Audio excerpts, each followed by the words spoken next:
Greetings and welcome to the final issue ever of Sentinel Comics Live. We'll never do this again except until the next time we do this, which will be pretty soon. I am your GM, Christopher Bedell, and I will be GMing this live from Gen Con. My voice sounds more, we'll say villainous than usual. But that's totally because I'm using a sinister accent and not because of 3 days of Gen Con. No. Oh yeah, and voices from beyond. We are here surrounded by literally thousands, literally dozens of audience members. We're in Lucas Oil Stadium and it's full. It's packed in the room. Those words are all true, Adam. You really did a bad job with the lying. We are in Lucas Oil Stadium and it is in fact full. Or did I do a great job with the lying? But right, so here on Sentinel Comics Live, we're going to be doing issue 6 of this issue arc that we haven't really named the arc of the issue yet, but I hope that you four have been thinking about it because that's the thing that has to happen at the end of today's session. Oh yeah. You've had so much time. This is not a surprise. We'll find out. But before that, I want to explain a little bit about how we're going to be doing things here, since we have been doing these live on Twitch for a while now, and we do have Paul in the chat answering questions. And in fact, Dave, who's usually in the chat, is sitting right next to Paul. So even though he won't be able to answer questions in the chat as Dave T Game, which is his chat name, he'll be able to maybe steal the laptop from Paul and be like, here's how the rules work. So if you're here and you want to know how the rules work, you take out your phone and go on Twitch and type it in the chat. It'll then come across on my screen. I'll lean over and whisper to Dave. Dave will then whisper back to me and I'll type a response. No, I'm going to walk back. I'll walk back to my room and then come back. Oh, yeah. That makes more sense. Yeah, that's fair. That's fair. Right. If something's happening at the table and you're like, wait, there's a weird rules thing that I don't understand, don't bring it up right now in the middle of the live stream, people in the room. Like, we're gonna play the game and then we can talk about real stuff afterwards. Take notes, it'll be fun. Everybody's good at notes, right, Maggie? Listen, I got my notebook. There's a lot of hearts and very few words. She has exactly one issue. There's a monster down in the corner. Oh, that's good, that's good. Speaking of all these people, let's introduce ourselves, starting from here and going down. Okay. I am Craig. I'm the community overlord of Greater Than Games. I'll be playing Benjamin Biltmore, aka the Electrifying Dynamo. I took some time to write a logo.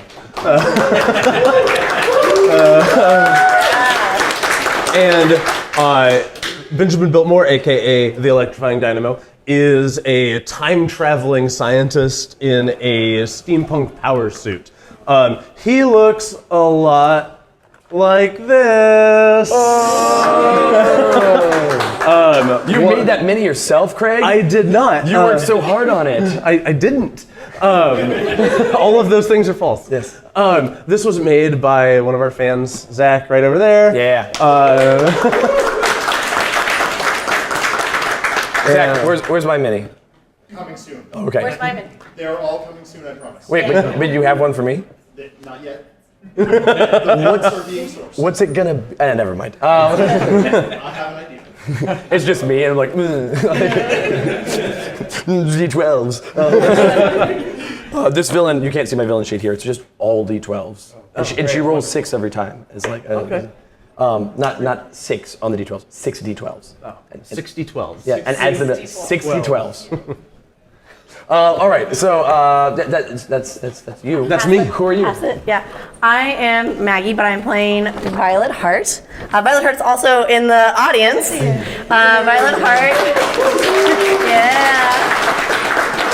Violet Heart is a magic girl, and she kind of has some weird non-living issues. At this point, why do you need to look at your character sheet? I don't know. Yeah, so she's slightly like, she's not alive. She's undead, but we don't know what type of undead she is. She's just some type of undead, and she has magic powers that she uses, and she always carries her trusty dagger, Zesty Blood.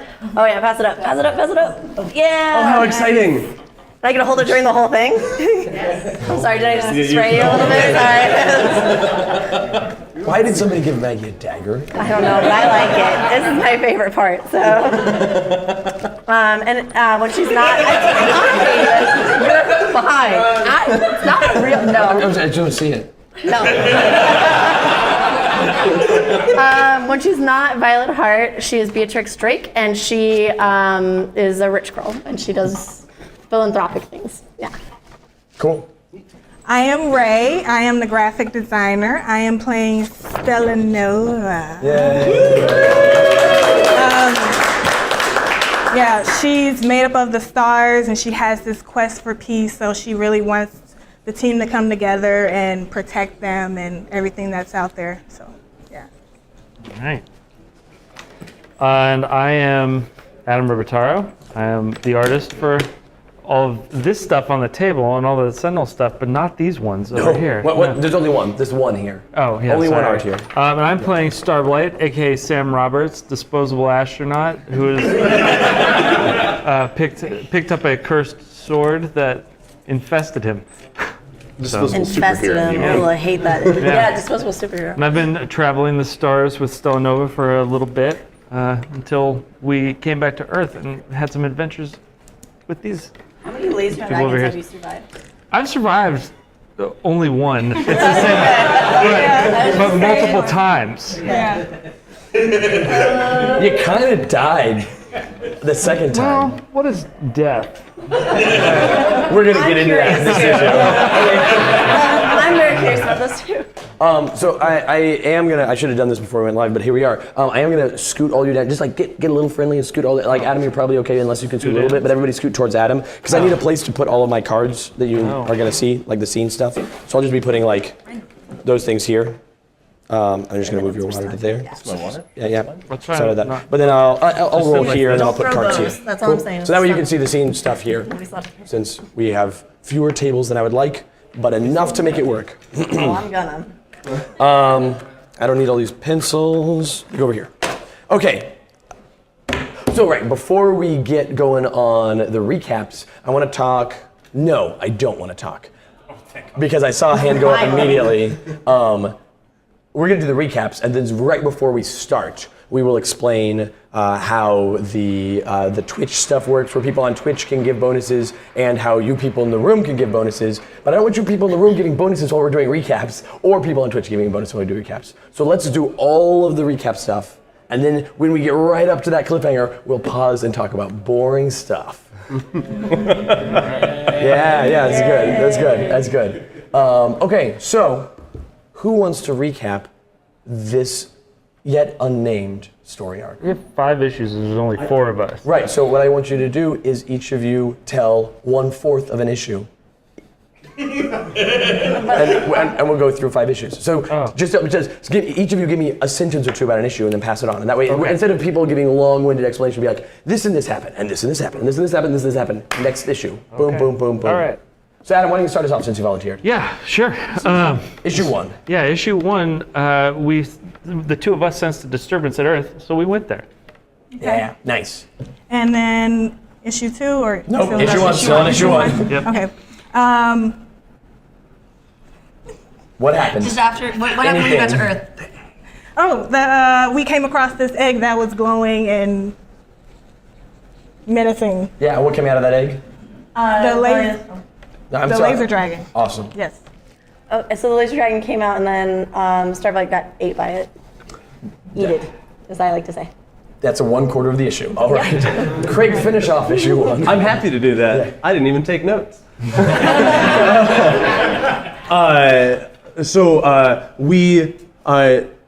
We were really concerned about the health and safety of this laser dragon. Sure.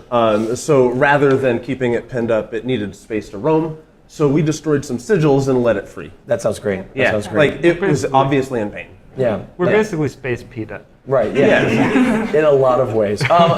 So, okay, cool. And so then that was the end of issue 1. So Well, almost the end of issue 1. Okay. After that, we sensed a disturbance in Mexico City. Right. And we went to Mexico City. That's good. That's good.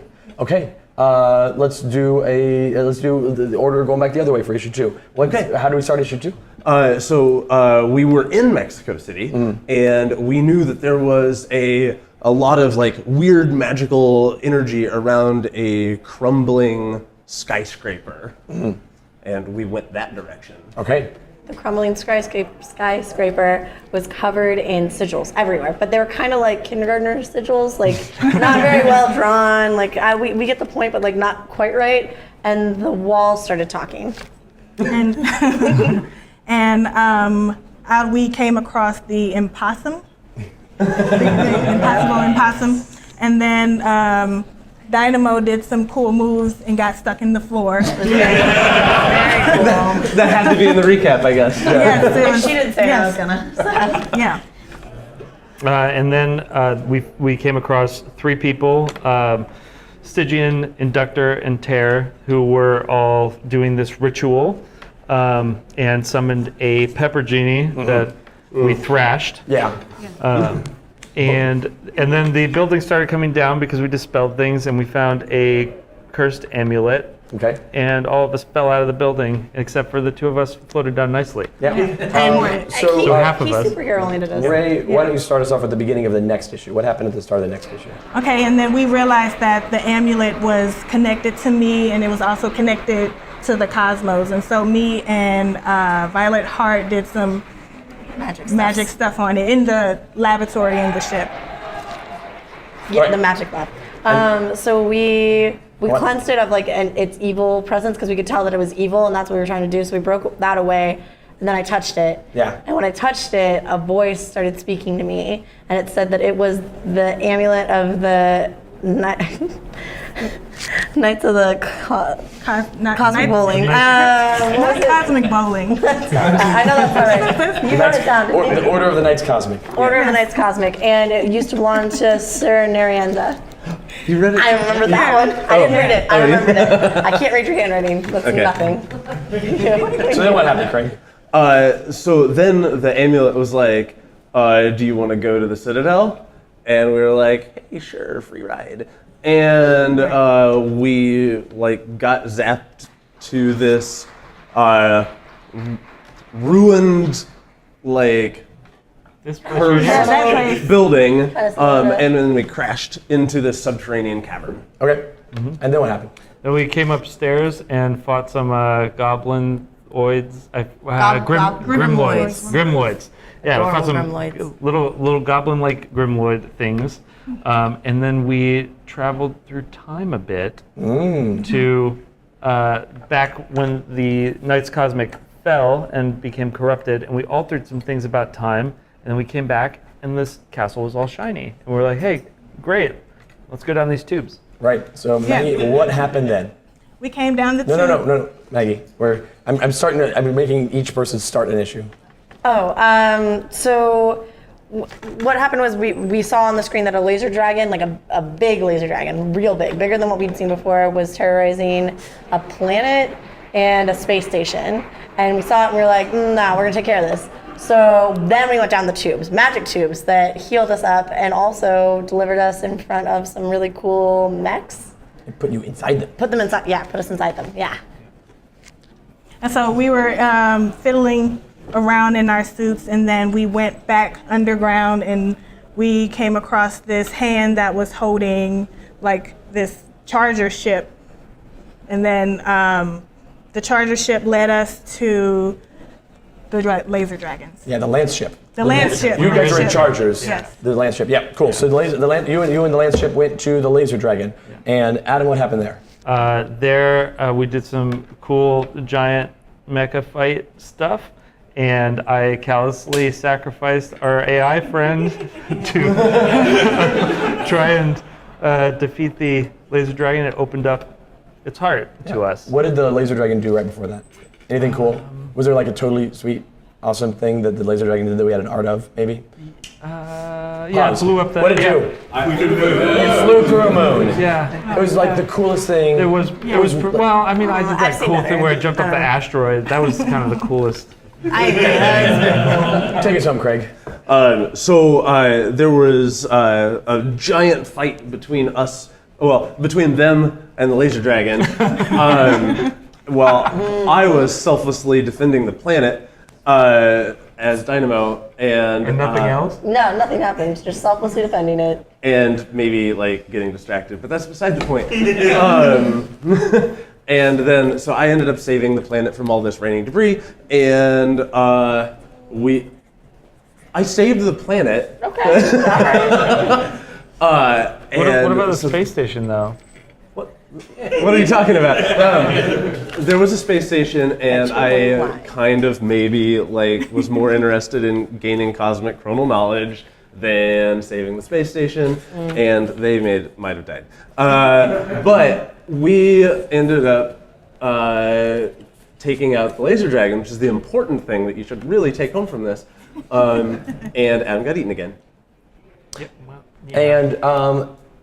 And Ray, we're still in the same issue. Yeah. Did anything else happen there at the end of that issue after Adam got eaten again? From inside the laser dragon, Adam fought with his sword and stuff and came through and then got sucked into the sword. All right. Not Adam, you weren't there. Craig, what happened at the very start of the most? So we're up to issue 5, the last, the penultimate issue, the previous issue that we just played a week and a half ago. What happened at the start of that issue? So we decided we were going to go back to the Citadel. Sure. And I was really grumpy and angsty, and I just kind of left. Like, I knew that my friend was over here in trouble, but I had also just let a space station full of people die. So I took off and got out of my suit and hung out. And they were, in the meantime, trying to figure out what was going on with this sword that we had that Starblight, our friend, wasn't attached to anymore, at least as far as we could tell. Yeah, so all I have written down is Dynamo is sad. Yeah. No, so like we carefully, Stella Nova and I carefully used telekinesis to not let the sword touch anything, because we were like, we can't sense Starblight anymore, Starblight the person, but we can we know this is bad juju. So we didn't let it touch anything, and then we were like, let's just touch it and see what happens. And then I got sucked into the sword. Ooh. Well, Did you? Wait. Dynamo got sucked into So you got sucked in first. I'm sorry. No. Ray, can you explain what actually happened? Sorry. Yeah, so- Without all the lying. Now, Maggie, I believe that you said you took copious notes about last. You can see all the notes. She They're not also copious. spelled her name wrong in there, so I don't know. So Ray, what actually happened? So Violet Heart touched the sword and felt that she was kind of being pulled in, and so she pulled away. And we didn't exactly know what to do, so then we asked Dynamo, do you have any suggestions on what we should do? And he said, you know what, I'm just going to go for it. And he touched the sword and got sucked in. And so then it was just me and Violet Heart with nothing to do. So we touched the sword and then also got sucked in. Fantastic. So there's no one there to get you out. No. Adam, what were you doing while all that happened? I was facing the corrupted spirit of Sir Arton. Yes, of Sir Arton. Yeah. Yes. Who was the leader of the Knights Cosmic, the previous wielder of my sword. And he was a putz. What was the name of your sword? What was the name of my sword? What's the name of your sword? Starblight. Yes. Yeah. Just My sword is also Starblight. I am Starblight. Right. Because I am the sword. and not very creative. Yep. Right. I'm an astronaut.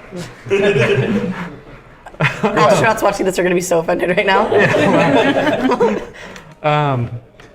So I fought him and then tried to wrest control of the sword from him. Right. From And inside. While Adam was doing that, let's see, you went in there first by yourself. So you were by yourself. What was going on there for you? It was empty. It was just a bunch of like Ashirian stairs. Is that a word? Yes, no. Yeah. Escher-esque. I like Escher-esque more. There were a bunch of Escherian stairs. All over the place, and it was just empty. And there was, and so I shouted, I did a lot of examining first, but then I shouted, like asking if anyone was there. Hello, hello, hello, hello. And that was what I was doing. Yeah. Just out of curiosity, did you meet any puppies?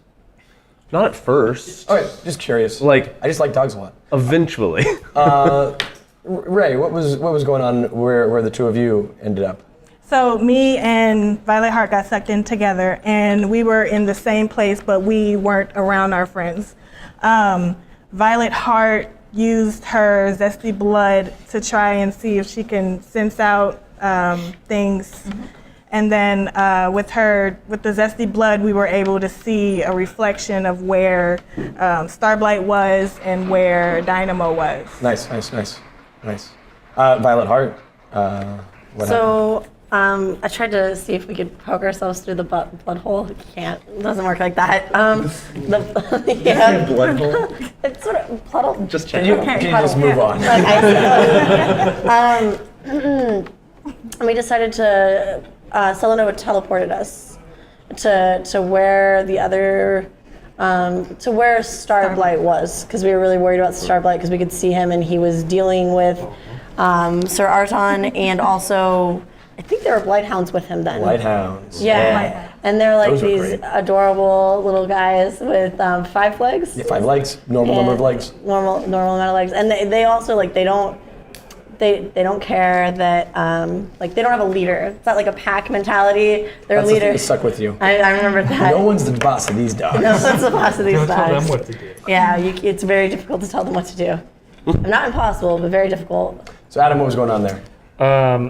So then we fought the Blighthounds, we fought Sir Arton, and I did manage to sever his connection with the sword. Did you learn anything interesting? I learned that that it was it was made by Stella Nova. Yeah.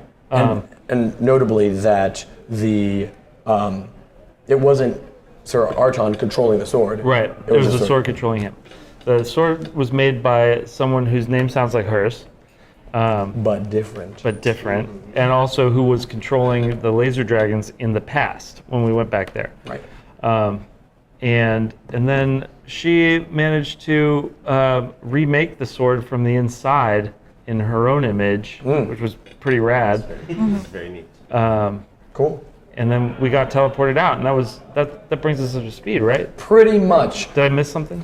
Craig, I know. you seemed very excited to say something. Dynamo, what was going on? I know the last thing that happened. Yeah, tell me the last thing that happened. Is that so we pop ourselves out of the sword. Right. And all of us, the castle is back to being super evil and corrupted, and Stella Nova is there to greet us. Whoa. Just her voice. Okay. Just a That's voice. awfully presumptuous. A voice that says "Welcome home." Yeah. Voice that says welcome home. So Stella Nova is there to greet us. Is it though? Is it though?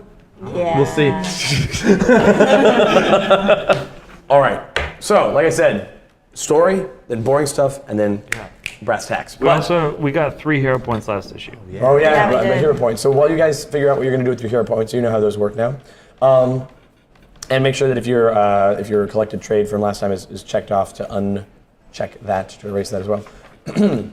So as per usual, those of you that are watching on Twitch in the chat can do the cheer thing to give bonuses to people, and you can cheer 100 to give a +1 bonus, 200 to give a +2 bonus, 300 to give a +3 bonus, 400 to give a +4 bonus. And you can give bonuses to any of these people if you want, or you could give a bonus to me, and I will use that effectively, as opposed to in a throwaway way. I will use it to do awesome stuff with cool characters instead of just piddling around, hypothetically speaking. So that is a true thing that you can do in the chat, and when you do, Paul will chat with you in the chat about where your bonuses should go, and then he will raise his hand as if you were in middle school, and he'll say, "Yes, Paul, did you have a question?" No, he doesn't. Okay, great. So that is what's going on in the chat on the live stream. Very cool. for those of you in the room, hello everybody in the room.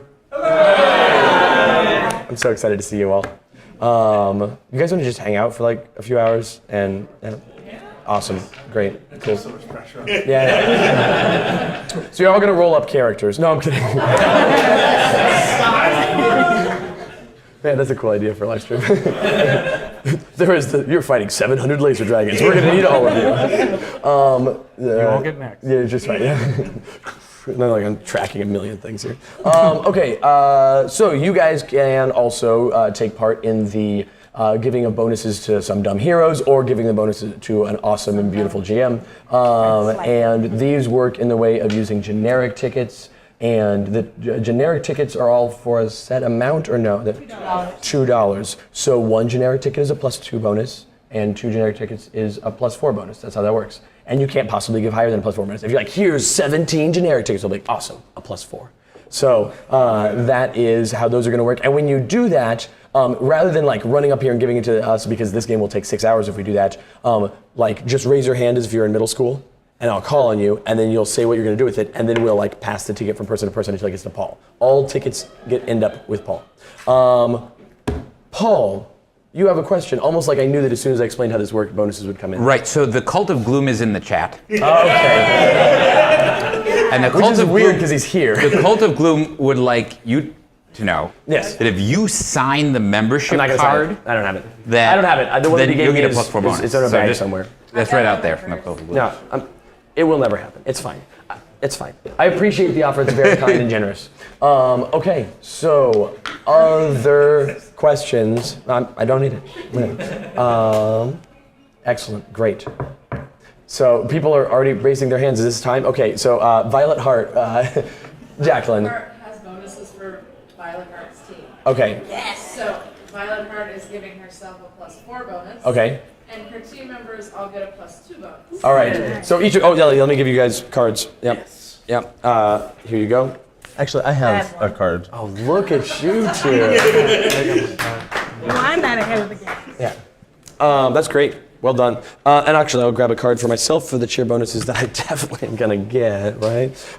So I'll just go ahead and write cheer bonuses here. Can you make sure when you give us a bonus, you also make sure you tell us your name? Yeah. So that we can. You each have a +2 record bonus that. from Jacqueline, Yeah. and Violet Heart has a +4 bonus from Violet Heart. I really support myself a lot. All right.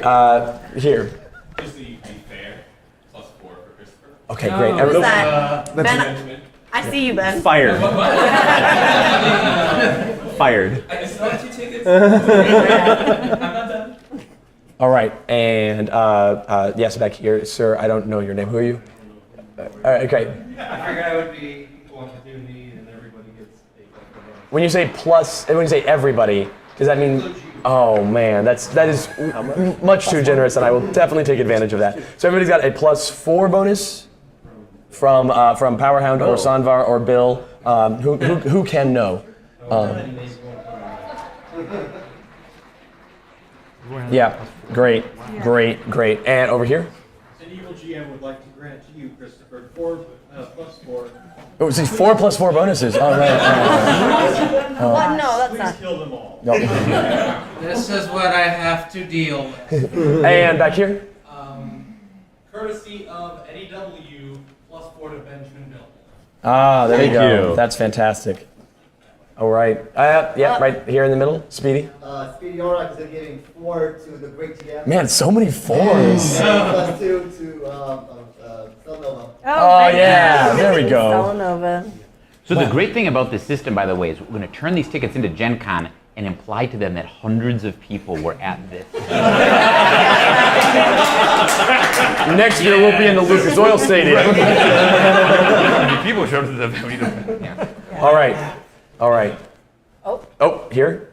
From the terrific many adjectives the later Taffy Man for everyone except Craig. Oh. Christopher.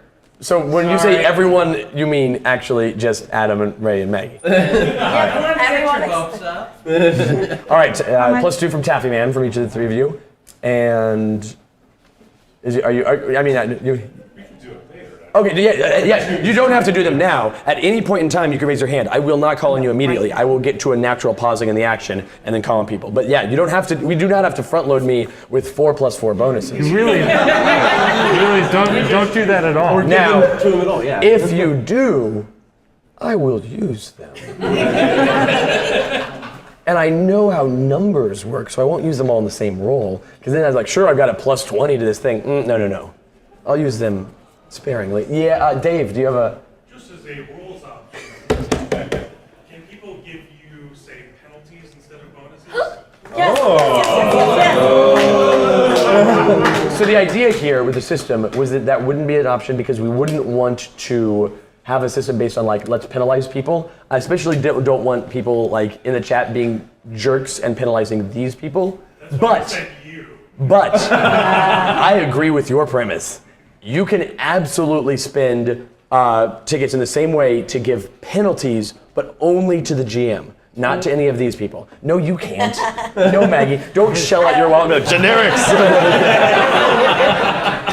But yes, any of you people that are here now. You know what? Actually, yeah, people in the Twitch as well. People that are live and people in the Twitch can give negatives to the GM. And they will first eat away at my pool of bonuses and then eventually become actual penalties. So you can even penalize me if you get to that point. So, yes, Paul. So there's a +1 for Dynamo because Taffy Man feels bad for being mean.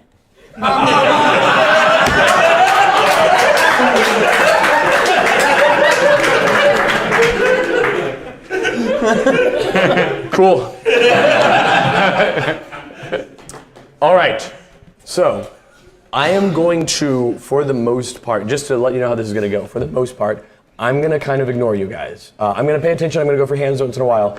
But I have a bunch of stuff that I've written in the last couple weeks here. This is a big culminating moment. So, mostly I'm going to be focused on you four. How you doing? How's everybody doing? Good. Doing good. All right, excellent. My health is at full, right? Yes, Yeah. you are all at full health. Hey. You have no bonuses or penalties other than the ones you've gotten from these people. Right,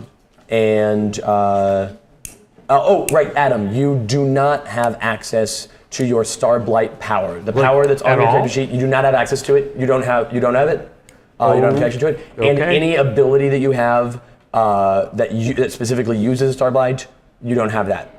Wow. Okay. Starblight does not exist anymore. Okay.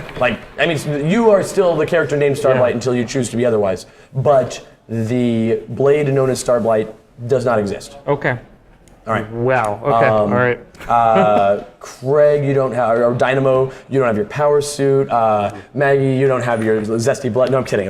It's just Adam that I'm doing this to. Right here. Yeah. I actually... You are out of your power suit. I am out of my power suit. That was the thing we talked about last time, and you're like, I'm out of my power suit, right? I'm like, yes, you are. Right, so the power suit. So you all exit the sword. There's not really a portal so much as the popping sensation of you re-entering reality, much in the way that Stella Nova has teleported you before. Although you feel like the air is very different here. The air is like more real here than in the place you just were. And as you re-enter into the non-sword realm, you see before you the windows looking out into space within the castle control room. You see that the castle itself is corrupted with the silver and purple energy running through everything. All of the upgrades to the castle that you helped bring about by going back in time and making those changes are still there. There's the screens, there's the tubes, everything there is still better than it was, but that's all laced through with corruption. You see Benjamin Biltmore's suit, the Dynamo suit, standing in the corner, powered down, and you don't see the sword anywhere in the range of vision in front of you. This all happens in the blink of an eye. You are here, and this is your initial impression. And immediately upon arriving, you hear a voice behind you say, "Welcome home." Thanks. You say without turning around? Yeah. Cool. Tries to walk out the front door. I'm ready to turn around. Yeah. I'm sure. Yeah, by all means. Yeah, you can. You may. Yep. Yeah. I'm just ready to. All right, so you're taking. Are you readying an action? I'm readying an action to turn around. You turn around. So as you turn, you see the room, the upgraded room with all of the cool screens and all of the consoles, and all laced through with the purple energy. And it seems more vibrant than it was even before when you first came to this place, and it was so terrible. And this energy seems to thrum as if it's alive. And standing in the middle of the room, behind you, is a tall figure that looks both familiar and also entirely unfamiliar, entirely foreign. And she looks like this.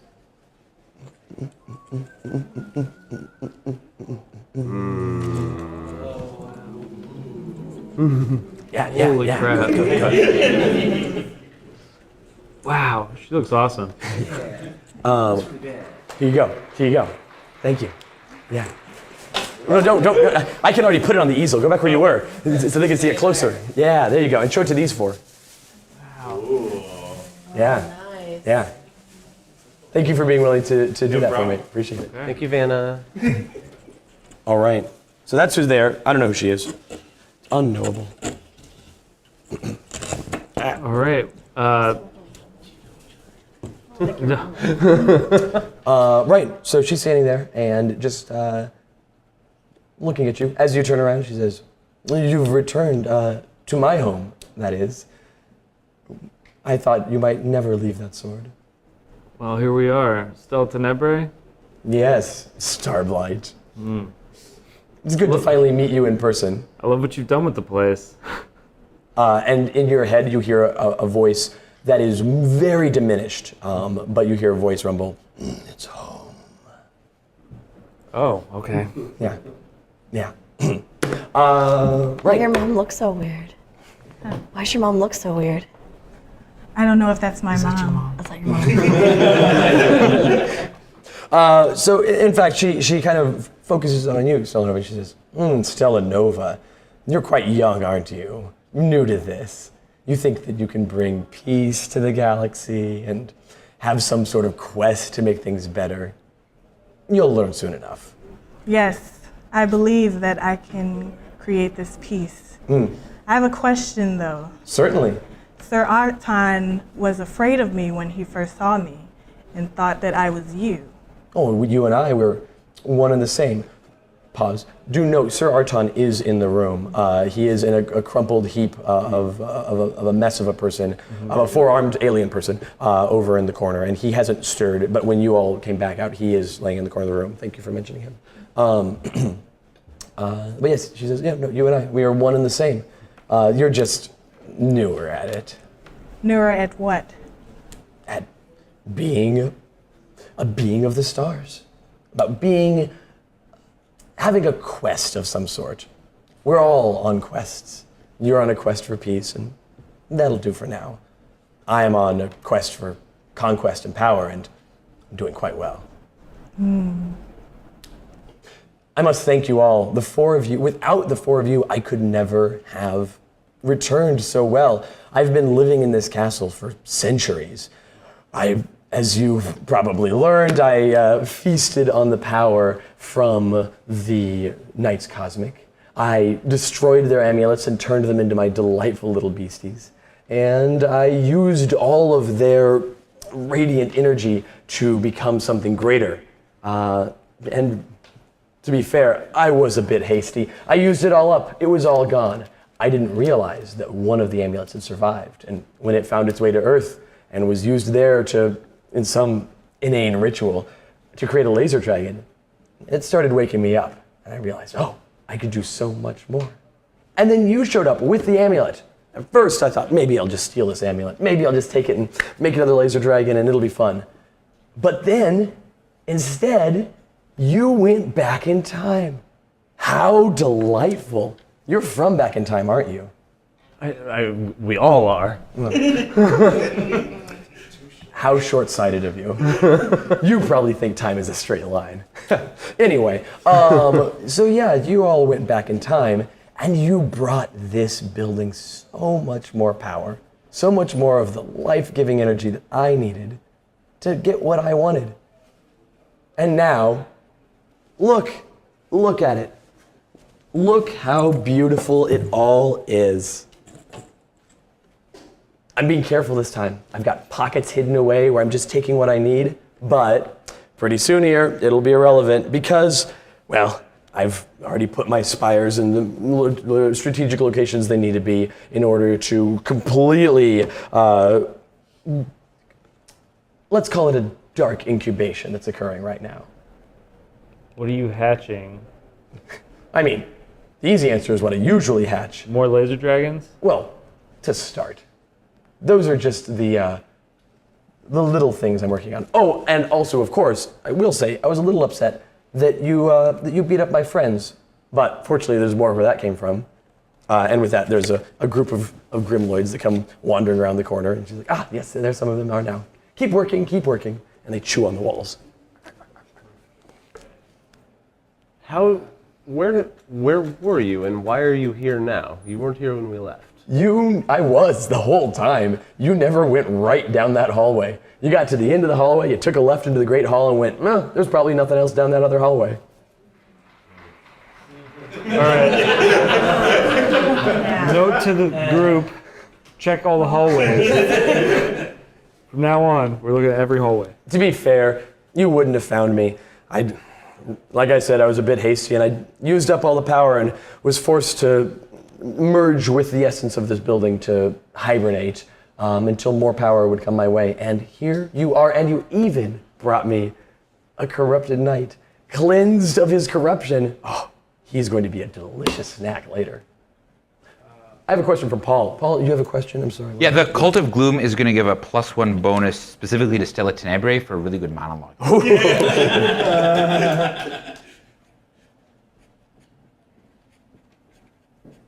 Yeah, cool.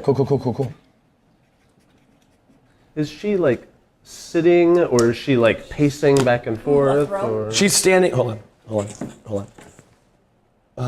Okay. Right. I think I can do that. Yeah, she's standing like this. Like the She's standing like no, she's not standing like this. She's in the middle of the room and she's kind of just like speaking, and occasionally she looks away and looks at the room, and occasionally looks back at you, and some of the various like facial expressions I was making, but minus the beard and plus like infinite cosmic power. Yeah. So yeah, no. Okay. Well, cool. I'm gonna attack her. So great. Roll an attack, a basic attack. Okay. So what I'm doing? Yeah, describe it, please. I love it. Is I'm going to tell you right now. Yeah. Don't use any bonuses on this. Yeah. I didn't figure out. Yeah. I just wanted to be. I don't want to like waste these fine people's. No, but I'm trying to. I'm trying to siphon energy off of her because I'm assuming that she's some sort of cosmic energy. Course. Yeah. So I'm using my infernal energy to do that. So that gives me a D8. I'm using my deep space knowledge, and status die is a D6. Hey, that's actually so that is 7. Great. Is the mid. That's fantastic. Yeah. So you reach out to siphon energy off her, and as you do, a voice in your head says no, and nothing happens. You're just like, You are an astronaut. You are cursed, and nothing in your power set is of yours to use right now.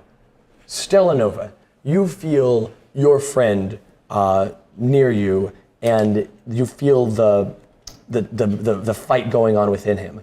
And you also feel that you have something in your possession that that he should have. You feel that if you were to think about it much, that sword that you reformed, that you could coalesce it into this world if you wanted. Like, I don't know. I'm not trying to tell you what to do or anything. Okay. But you could just like do that. Can I conjure up the sword? Yeah, like if you just like casually think, maybe I want a sword. Boom. Yeah. All right. Nope, not that. That's a castle. A sword. Wait, no. A sword. So this is the sword as you have rebuilt it in the image of your power. Mm-hmm. Also, the one non-character art that Adam has gotten to do for this live I got to do that. Adam did this one. Nice. So yeah, and you're holding your hand like, it's a nice sword in your hand, but you feel like for your friend Starblight that it might be a conduit for him for power. Can I give it to him? What? Can I give it to him? You can, but you must, as you give it to him, give it a name. Ooh. On the spot. On the spot. On the spot.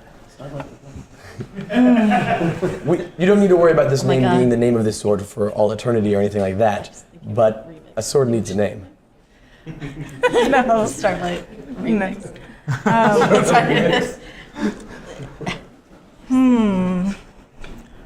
While this is happening, go ahead, like take your time. I'm gonna talk a little bit about things that are going on in the room. So, as you conjure up the sword and it pops into existence in your hand, Stella Nova recoils, and she's been very confident. She's been walking around. She's got this really cool like spear thing, and she is like very much in command. Not just she doesn't just seem like very confident. She is in command of this entire building, perhaps this entire planetoid that this building is built on. And this is the first time that you see her stumble in that. She's like, "Whoa! The thing you have there, that's not good. That's not okay." And she looks and she goes, "You shouldn't be able to do that yet." Ooh, yet. Wow, how many swords can you make? Someone to do it. Someone one, thinks about it for a second make goes, "Whoa, 17 swords." It's too many. Too many swords. Can I hold all these swords? Oh my God. So I want to name the sword. You might need to. I might demand it of you. I want to name the sword Knight of the Stars. Knight of the Stars. Knight of the Stars. Very well. So you hand the sword to Starblight. Starblight, do you reach out and take the sword? I do. You get stuck to the sword and you come from. Again? Your bonuses. I'm gonna stop grabbing swords. Like that's the subtitle of your book. The man who could not grab a sword. So Adam, as you touch the sword, we're gonna go ahead and freeze time here for everybody. So you might be excited about that. You wouldn't know it that's happening, but like academically, you're into that. Yeah. And a little scene plays out in your mind in which a voice that says "No" is quickly beat back by a voice that sounds like Stella Nova. And as it speaks in your mind, you don't even hear, you know that the name of the sword is Knight of the Stars, and that it replaces the word Starblight in your power list. Any of your abilities that use Starblight instead use Knight of the Stars, and any of your abilities that hinder using Starblight boost instead using Knight of the Stars. Dang. So Okay. enjoy me rewriting your character for Wow. you halfway through this process. Okay. I'm sure you'll be fine. Okay. Does that make sense? Yeah. Does it affect my Blight Matrix power at all? Your blood. It's not going to be called that, but no, it's not. You're fine. For now, just call that Night Matrix. Okay. Actually, no, I call it Star Matrix. That's way better. Star Matrix. Gotcha. And so yeah, Hone is still fine. And yeah, Feed the Blade is exactly boost using that sword. Great. And Blight Storm is still good. Yep. Yeah. And that should be good, right? Yeah. Okay. So you've got Knight of the Stars, the sword, and you also have now a Night Matrix that is going through you, and you feel yourself kind of like rewritten from the inside out. Yeah. You feel a little bit more in control, and you feel a little bit more empowered, and you feel a little bit less grimdark. Yeah. So I know that's tough for you. I know, that's sad. Yeah. Sorry, but you must change when you grow. I presume I look different also. Yeah. So I didn't have you draw yourself because I Right. wasn't really sure what direction Ray was going to go with this, and I didn't want to pregame this entire session. Yeah. Describe how you look. Sure. Adam. Yeah, so I think temporarily my cape melts away. It just sort of like turns to ash and blows away in the wind. Yeah, nice. Okay. Here, do you want it to go here? Yeah, I want it Just here. hang on to it. Yeah. That's why I'm just gonna hold it here. I get some sort of permutation of my costume that's silver with this green energy, or the veins are like the green. Oh, the veins are green through Yeah. there? Nice. The veins are green. Cool. Yeah, and then purple accents. So Yeah. I'll draw something cool with that. All right, so this to all of you happens like instantaneously. That he takes the sword and there's just like this flash of light and he looks different. And Stella Nova is like, no, this is not how this works. Fine, you've won one little victory, but I still have all this power. And she snaps her fingers, and a bunch of these dark spires of energy rise up from the ground in various places around the room. And her at the same time, her Grimloids dash forward to attack. All right, I've seen various hands. I've been ignoring people for a while. You got a hand here.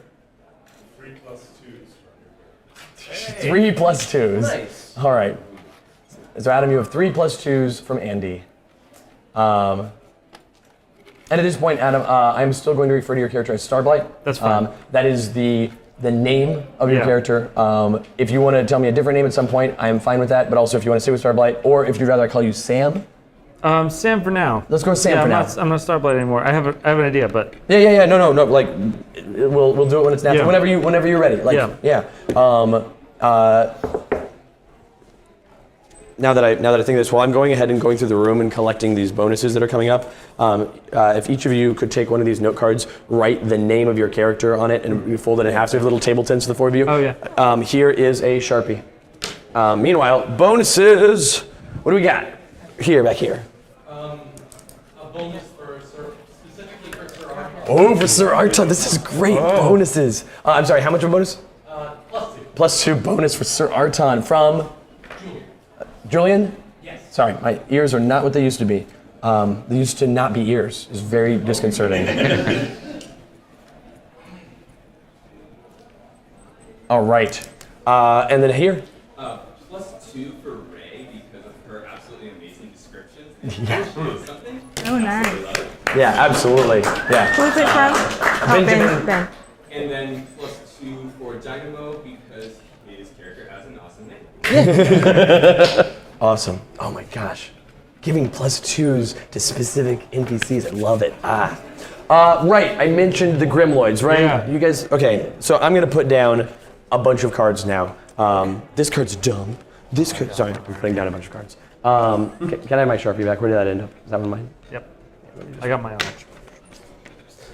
This is what's happening. Okay, so we've got the corrupted castle revealed. It was corrupted the whole time. You just brought a little bit of light back. Sir Arton's laying in the corner. Is this good enough for you? Yeah, I guys? can see it now. All right, cool. We've got a group of some Grimloids. We also have Stella Nova.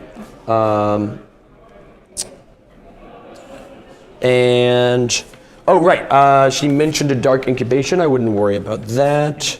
Right. I need more cards. Don't ask why. You don't want to know. Well, I got a pile of boosts here I got to start using. Okay. And with that, 4 Grimloids rush forward to attack. Oh my gosh. And each of the 4 of them, as they rush forward, she waves her hand over them, and each of them change a little.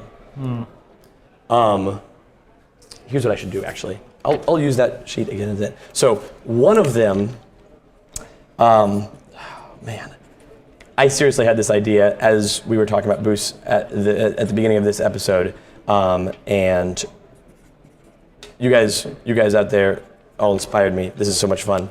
So the first one of them, as it runs forward, it changes. Instead of looking like this goblin creature, like dark bands of energy wrap around its face and its body, and it looks like a ninja, like a Benjamin Ninja Grimoire.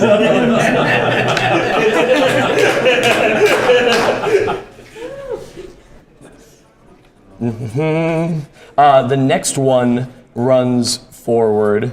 Oh, sure. I actually am Man, I was talking and writing at the same time. I wrote the wrong thing, and it ended up being way cooler. The next one runs forward, and as it does, it's running faster and faster, and its hands turn into front legs, and they hit the ground, and it bursts forth with power as a power hound, or rather a grim hound instead of a grimloid.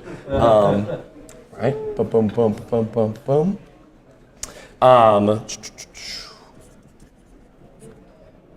Man, I don't like any of this.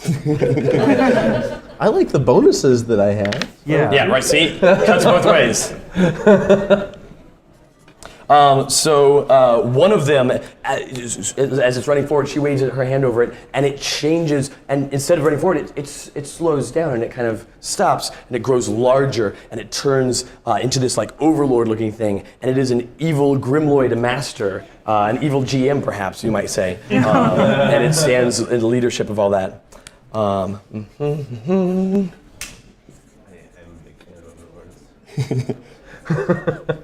And the last of the four is running forward, and as it does, it gets a bit closer to the ground, and its legs extend, and it moves at inhuman speeds. It is a speedy Grimloid. Well done. Thank you all.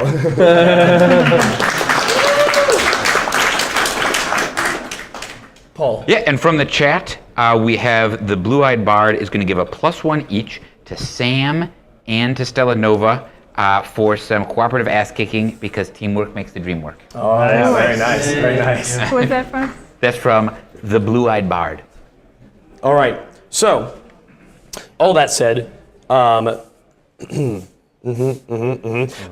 evil Grimloid Master is going to boost the, is going to reach forward and is going to boost the Grimhound, the Power Grimhound. And it rolls a d8, gets a 6, we add a +4 to that, makes it a 10, and that adds a +3 bonus. The Power Grimhound is now real awful. The speedy one, of course, arrives first at all of you, and yeah, I guess, no, I would work first. No. The speedy one charges forward and it stabs stabs away with its stabby little fingers at Sam. I'm new and flashy, so right. I get it. And so it rolls a 4. He has a +4, so 8 damage. Sheesh. Ugh, I don't like that. Okay. Yep. Now these bonuses are going away, but their transformations are not. Yeah, the Power Grimhound dives at Stella Nova, truly the one that is possibly most terrifying to these creatures of this other entity. Wait, do I have her up now? Good, yes. And it has a +7 to its roll, so it rolls 7. So 14 damage to Stella Nova.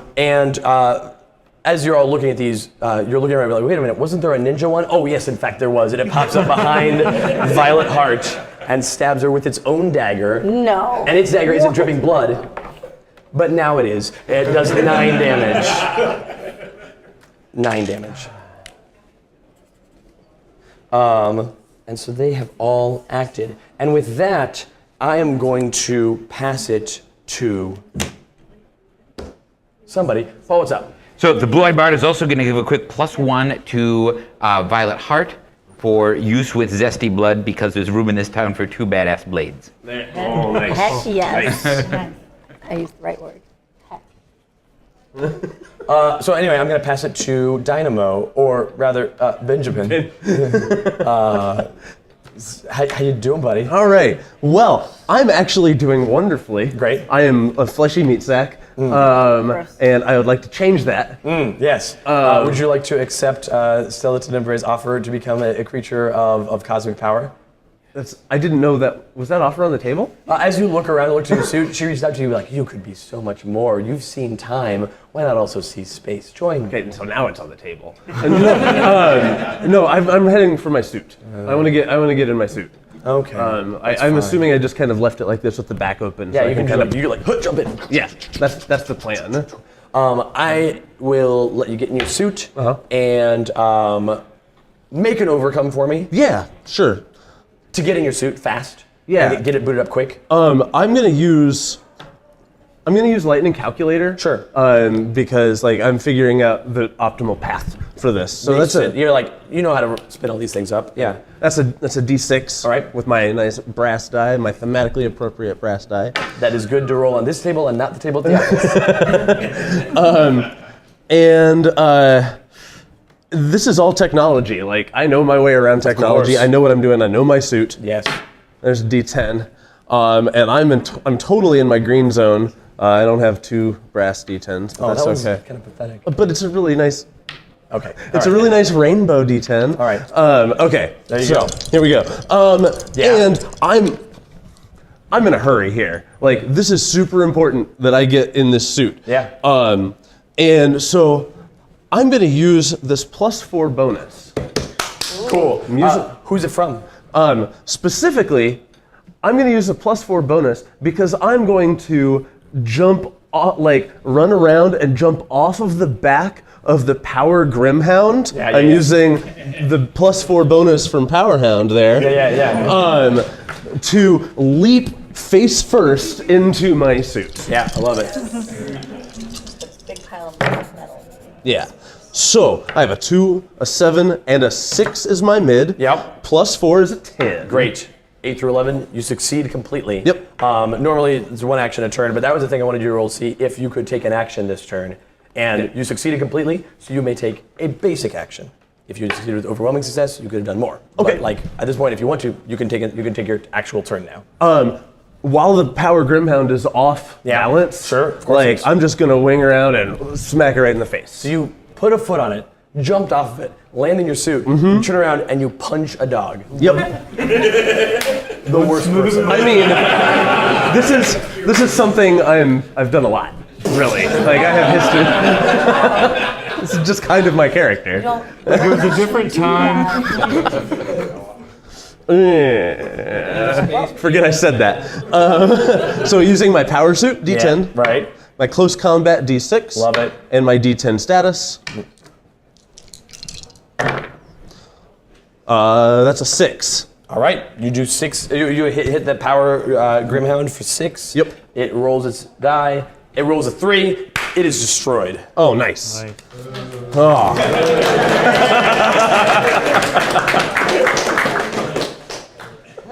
All right. So, there's weird scratches on it because, like I said, I was writing one thing and saying another, and I was like, oh, that's way cooler than what I said. Okay. Also, my terrible handwriting. Sorry about that. Thank you for enabling this. Okay. Great. Who do you want to pass it to? You could pass it to Stella Nova, or you could pass it to the Dark Incubation. I'm sure that's nice. Why would I pass it to that? I don't even know really what it is. Probably good. Starblight. Sam. It's just Sam now. Okay. Samuel! Do your thing. All right. Which ones are still up here? We've got there's the evil Grimloid Master, Right. There's the Ninja Grimloid, and there's the Speedy Grimloid. Well, there's no sense in going anywhere but the top. Let's head straight for the master.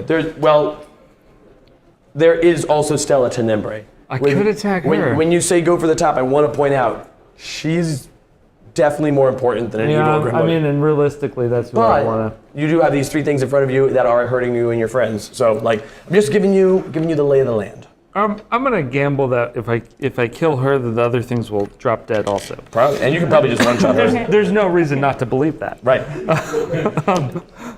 Yeah. So I'm gonna go straight for her. Great. Yeah, I'm in the yellow zone already. That was quick. Yeah. Yep. This is par for the course. I'm surprised you're not already red. Actually, so what I'm going to do is I'm going to use an ability that is now called Starstorm. I love it. Yeah. And what this says is attack using Night of the Stars. Use your mid die to attack 1 extra target for each bonus you have. Apply a different bonus.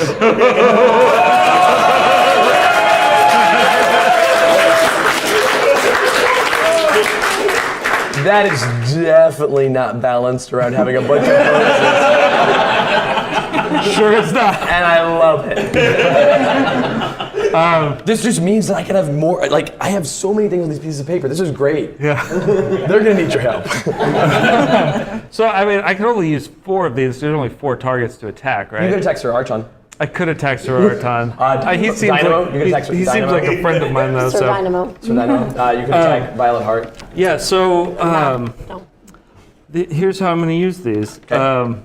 The first one I'm going to use against is going to be the +4 against Stella Tenebrae, that I am siphoning some energy off of the dissipated Power Grimhound. Sure, right. And so I'm using my +4 from Powerhound on that. What? Oh, okay. Yeah. Optimizing here. So, And then I'm going to use +2s against each of the other ones. Sure. The first one will be from, I heard about this great hero on Earth before I left. That was inspired me to take heroic acts. Sure. This legendary figure, Taffy Man. Oh, Taffy Man, yeah. Do you want to send the Taffy Man bonus at the Evil Grimloid Master, the Ninja Grimloid, or the Speedy Grimloid? I will send it at the Master. I don't even have to write stuff for this. You guys just like, this makes it easy. It's Right, great. yeah. All right. What else? My next +2 is because of my burgeoning close relationship with Violet Heart. Not relationship like that. Like, we're buddies. We're good buddies. Gross. Yeah. You're Blade friends. Right, we're Blade friends. Blade bros. Blade buddies, yeah. Yeah. Oh, You've clearly never been Blade buddies. Which drawing? Oh, yeah.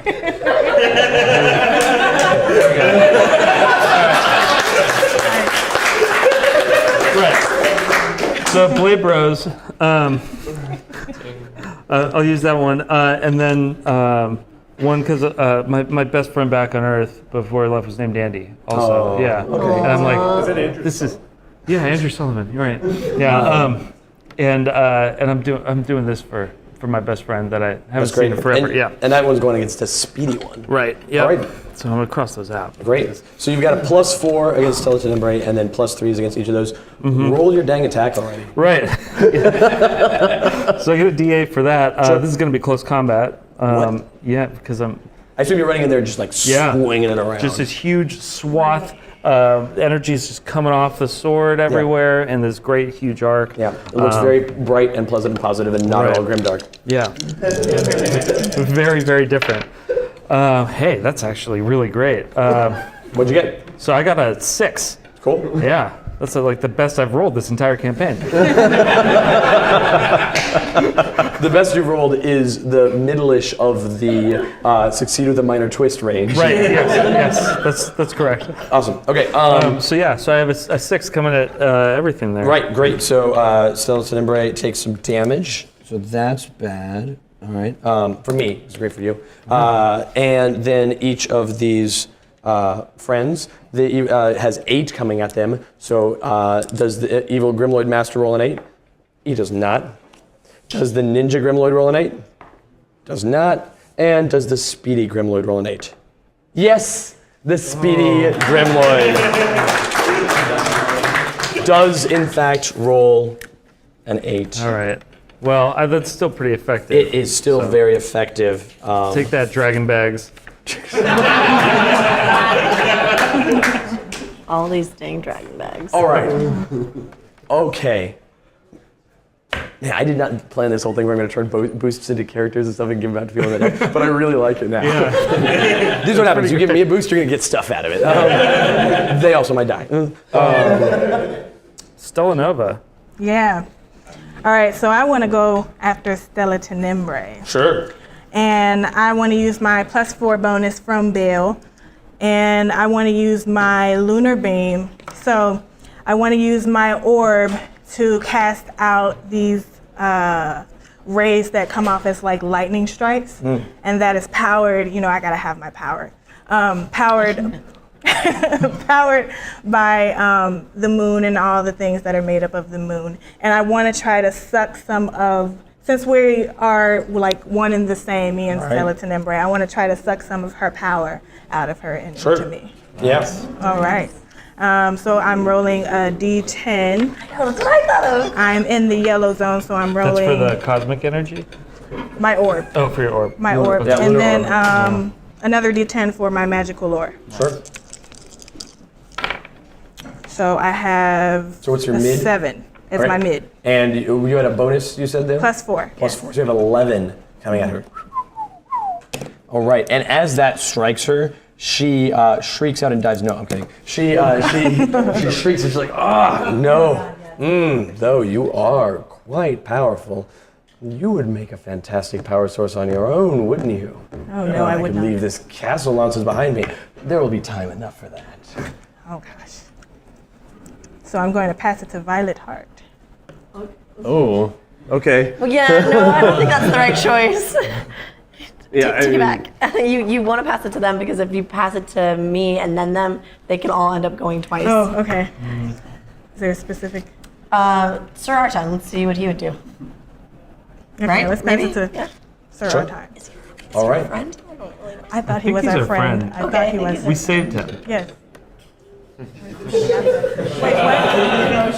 I like it when you realize how evil I am. So Don't you, pass it to him. Wait, hang you on. pass it to Take Sir, it back. you pass it to Sir Archon. It's fine.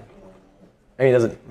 You pass it to Sir Archon, and he doesn't move. He just lays there. Like he is an actor in this scene about as much as the table is. Now he is passable because it's probably there might be something that one of you could do to help recover him. But in his current state, he is a wrecked shell of a man, a four-armed alien man. From him, since he is, like I said, pretty much just a table, we'll go ahead and pass to the environment. The environment checks off a check on the scene tracker as it does, but also, I want to note, this is a very different scene tracker than you've seen before.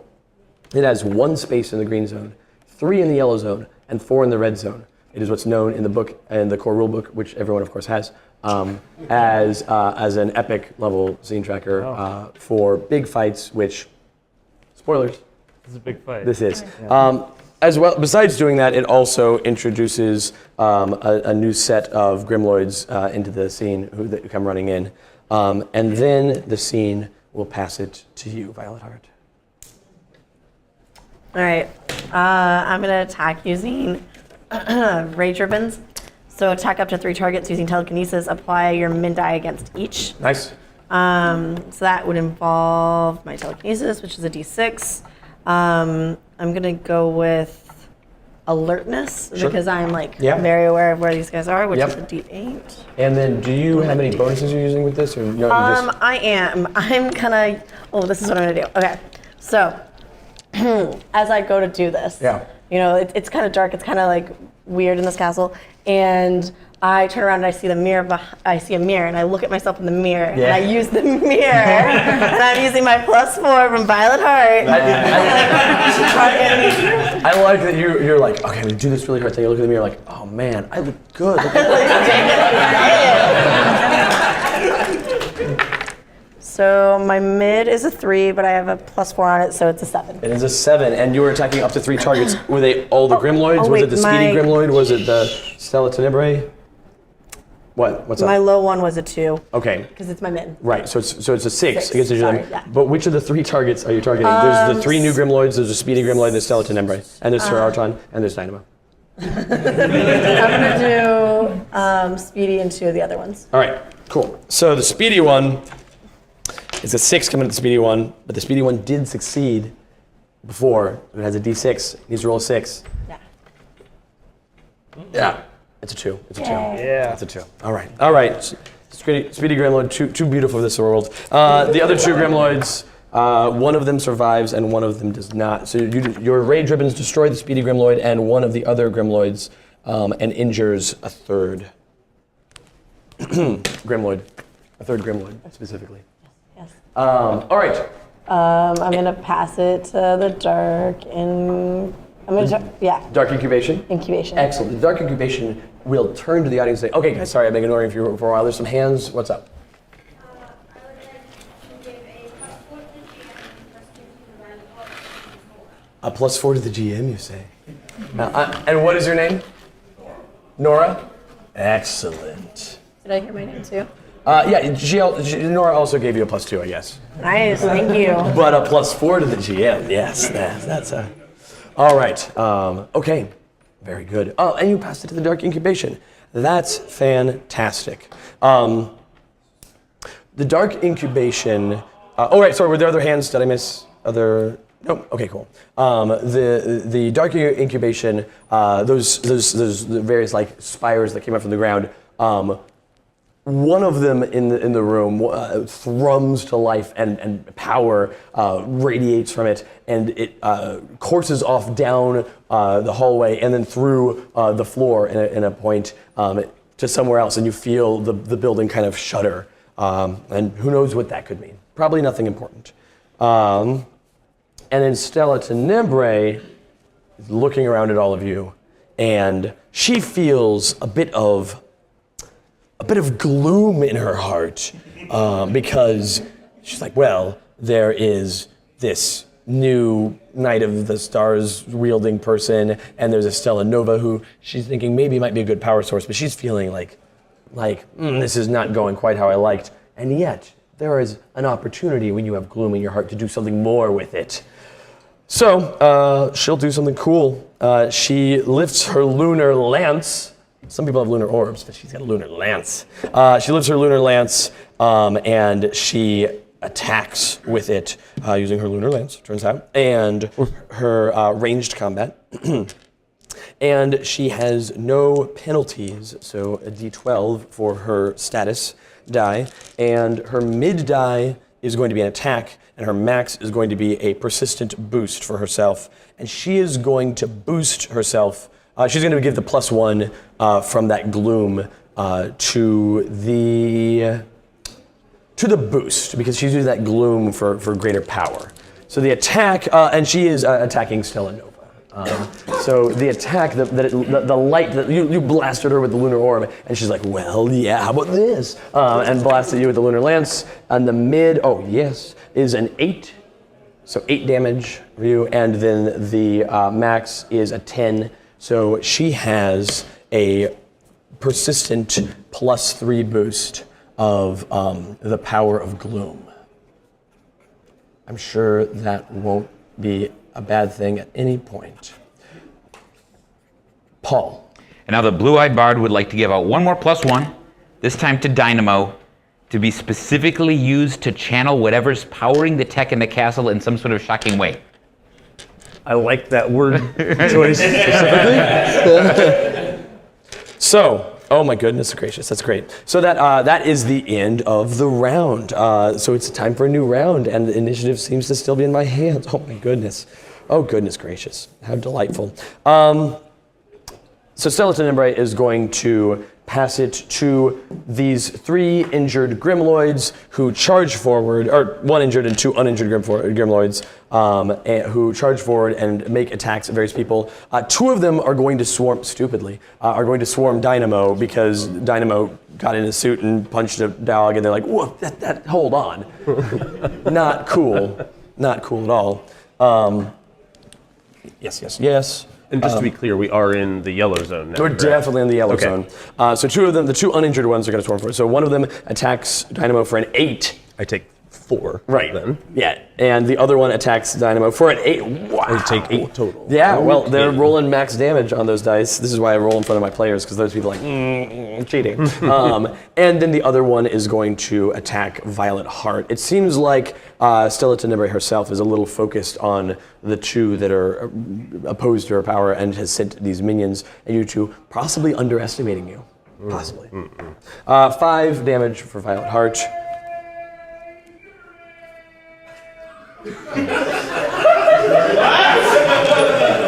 All right, so with all that out of the way, and then we'll pass it to Paul. Paul, what's up? So there's a -1 hinder to the GM from Violet Heart to protect her namesake. I hope you know My phone said it was me. that you're merely punishing your fellow audience member. Nora worked so hard on that bonus. And now that +4 bonus that Nora made is a +3 bonus. I'll still use it quite effectively. All right. That is, so anyway, they're going to pass it to Violet Heart. Because they stabbed at you. Because they stabbed at me. Yeah. I'm going to use my rage ribbons again. Sure. But Ribbons this of rage. time...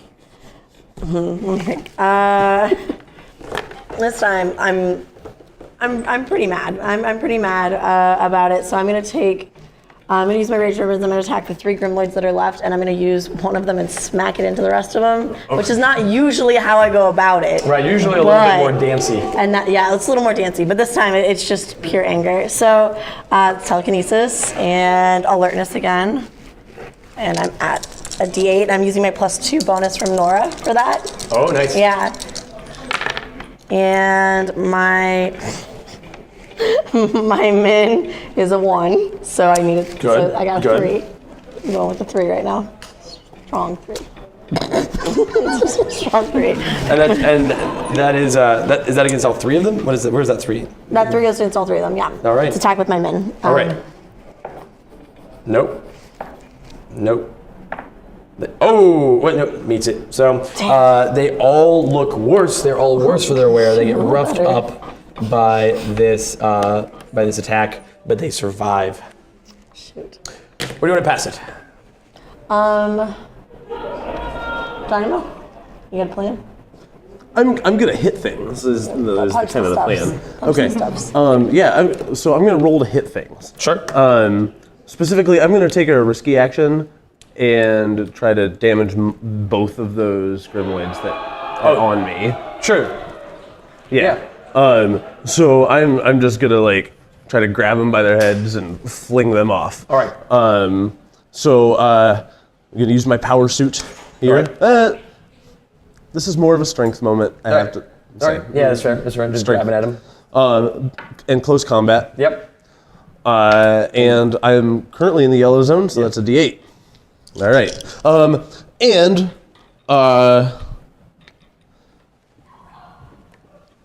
I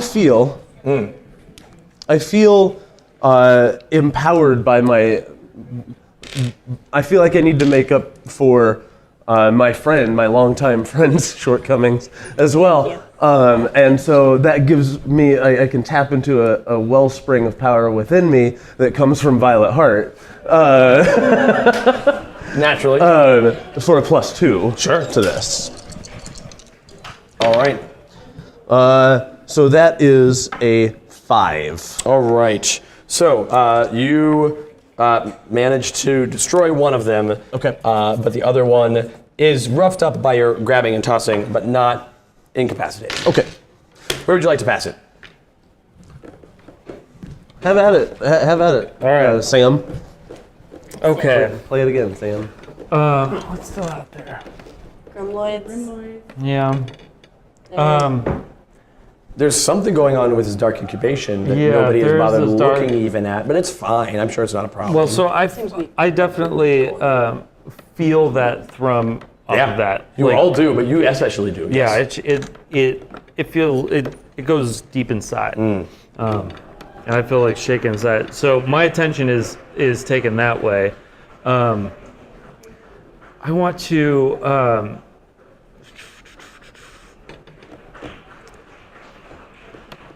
I want to try and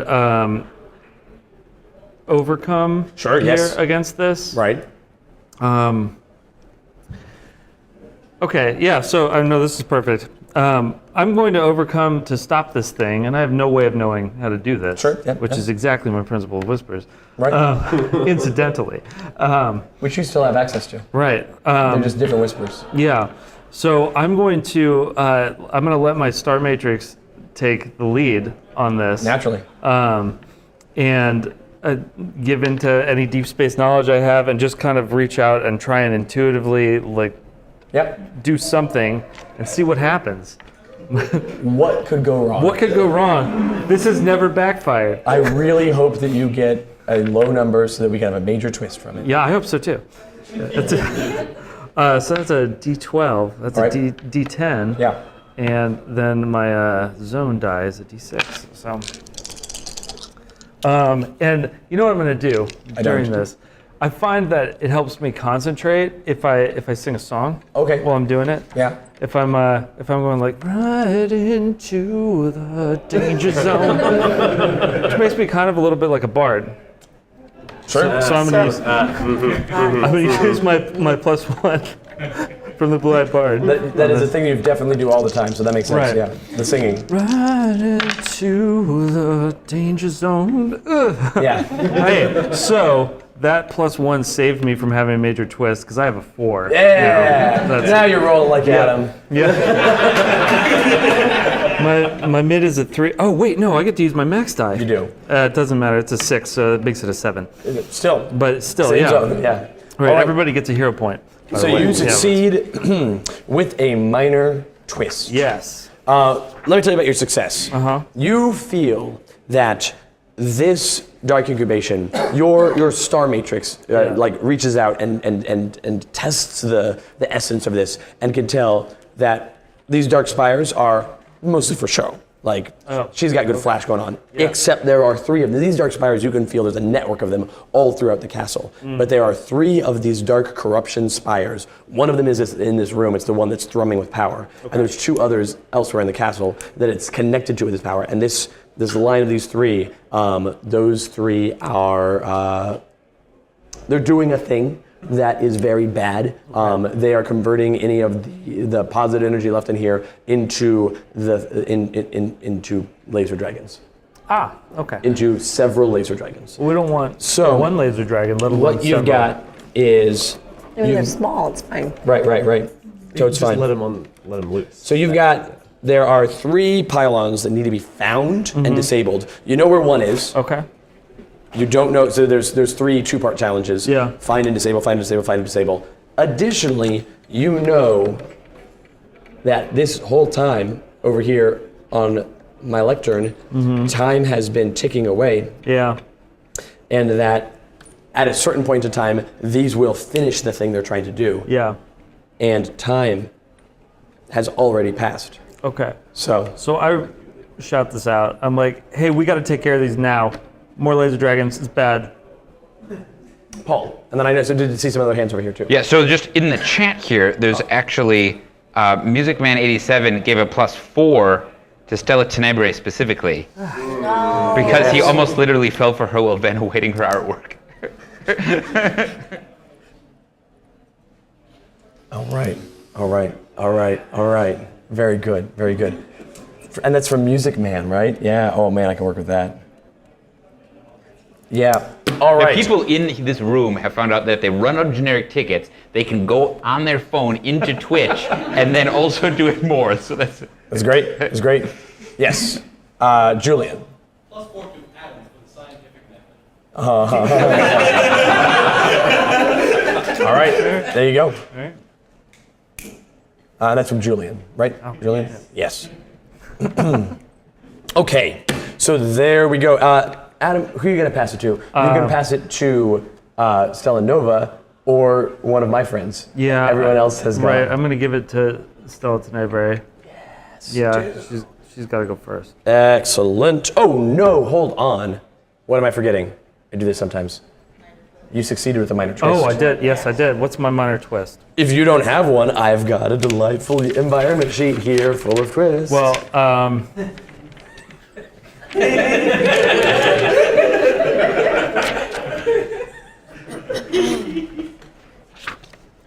yeah, my prompt is how did the voice in my head just distract you? But I feel like that doesn't super apply here. If it helps you, my min die is 2. Yeah. It doesn't. Okay. I'll be kind.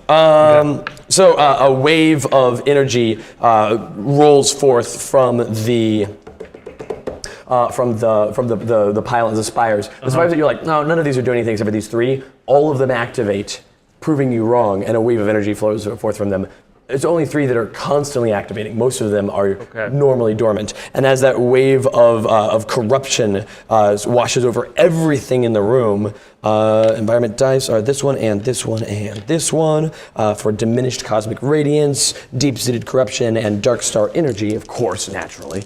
And the mid, which is a 5, is going to hinder all 4 of you. So you each get a -2 corruption hindrance, and the min of that is going to recover Stella to Nebre. She gains some health back as that wave washes over her, and the 2 Grimloids here go from D4s to D6s. So like I said, gonna be kind. All right, so you were in the process of passing Stella to Nebre, and she will say, Paul, what do you need? So there's now been a +4 given to Sam from setback for singing Danger Zone.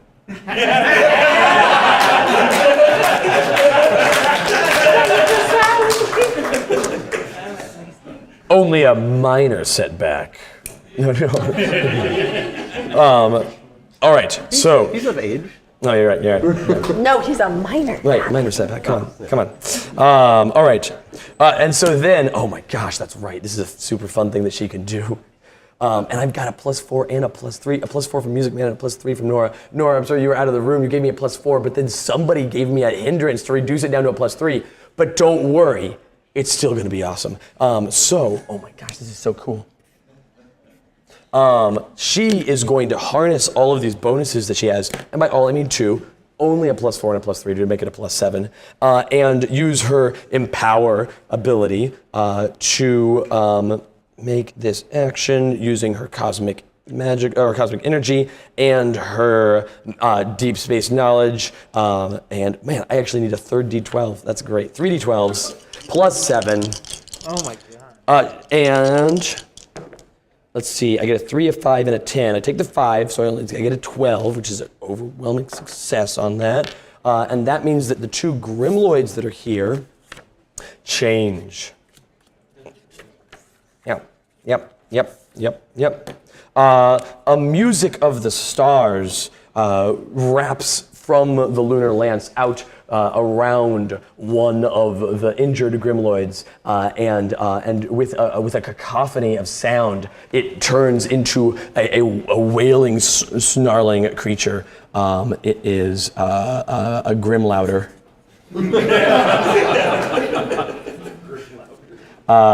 Yep. Yeah, please do. It's a D10 now. And then, Nora, what can I do with that? Let me give a pun on this name. Okay, yep, got it. So one of the Grimloids, it kind of turns in on itself. It's all of its features kind of wrap into itself, and it comes out rather than looking like this weird goblin creature, like looking this very elegant creature that moves gracefully, but with a deadly grace, and it looks almost more like her sort of look than the Grimloid sort of look, because it was a Grimloid, but now it's Nora Grimm. Which is also a D10. There are now 2 of these D10 little friends. They've already acted though, so they're sleepy. She is going to pass it to the Dark Incubation, which is going to check it off again there. Just so you know, there's 4 more checks on that timer countdown thing. Not that that matters, I wouldn't worry about it. And man, all 4 of you have gone. So we'll pass to Sir Arton, who lays there valiantly. And the... Perfect. The corrupted castle. I was hoping that somebody hadn't, and I had missed the Stella Nova. I'm sorry about that. The corrupted castle revealed checks off 1 more point here, and we'll just put a point into that. Don't worry about it. Okay, so all of them have gone. I was somewhat lenient and let them all act. Stella Nova. Oh, sorry. I said Stella Nova, but what I meant was Paul. Paul, what's up? Real quick, I just wanted to let you know that you get another +3 from the terrible Taffy Man as long as you keep using it to create ridiculous gremlinoids. This is what's going to happen. I can only help so much. Oh my gosh. Yeah. That's great. Okay, great. Stella Nova. Okay, so I want to use my bonus from my +2 bonus from Speedy Allrack, and I'm going to use my Impose Inertia, hinder using telekinesis, and apply that mod against multiple targets. So I want to pull the Lunar Lance out of the hands of Stella Tenebrae and make it slash through the Gremlinoid. Sure. So what kind of check are you rolling? Are you making here? Is it you doing an attack? Attack. Right, you're doing an attack. Okay, good. So you're using your lunar orb to take control of her lunar lance because of I'm using telekinesis. Oh, you're using telekinesis. Sorry, I'm sorry. So you're using telekinesis to grab that. Yes. Yeah, that's not an attack. What do you mean? Are you using the hinder ability, or are you just making a basic? I'm hinder using. Okay, so that's fine. Yeah, so you're grabbing fine, it and you're swiping it, and does it hinder multiple targets? Yes. Yes, great. So you're sweeping the lance through the Noragrim and the Grim Louder, and the lance isn't going to damage them, it's just going to like diminish them as it cuts through them. Yeah. So that's great. So yeah, build your pool, that sounds fantastic. So I have You a might D. say you're taking their speed. Yeah, let's do that. I'm rolling a D8. I dropped it, I'm sorry. My magical lore, which is a D10. And I am in the yellow zone, which is another D8. Oh, I got a 3 as my mid. Oof. Even with the bonus? +2. Okay. 5. Oh, +5, yeah. No, I have a 5. Okay, 5, excellent. So they both get hindered to the tune of -2 as their speed is torn from them, and they seem to slow down. I want to make a deal with all of you. Let's start rolling better. That was my first bad roll. I've been rolling fine, thanks. Adam, Yeah, actually, I agree. I will start rolling Not better. you. You're not part of this deal. You've inspired me. All right. On that. So that's the end of the round. Everyone has acted, so you may pass it to whoever you want. Dynamo. Well, okay.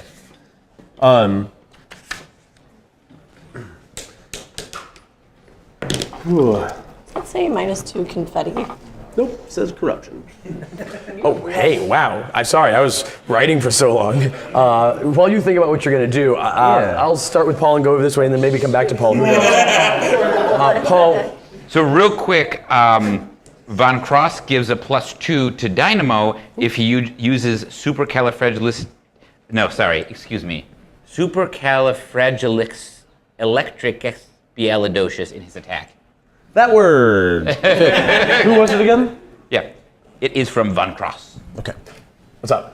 +4 to you and +2 to Sam from Doug. Doug. Oh, man, that's great. No, I know exactly what I'm going to do with that. Thank you, Doug. Yes.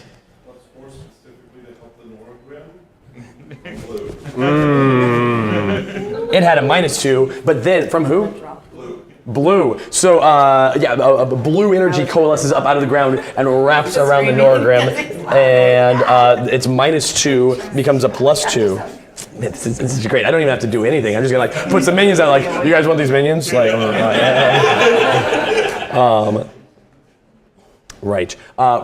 So hold on. I need to write this thing down before I lose it.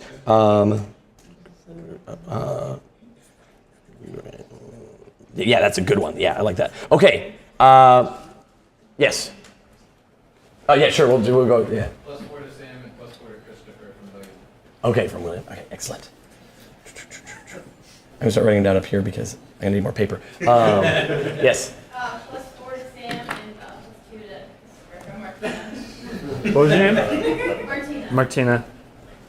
This is great. You guys are gonna die. And +2 to everyone from Ryan. everyone. Well, not like Sir Arton. Sir Arton, the sleepy. From Ryan? Yep. Excellent. Okay. And we're here, and then I'll cut back the other way. +2 to Dynamo for from cosmic chromal knowledge gathered at the expense of the.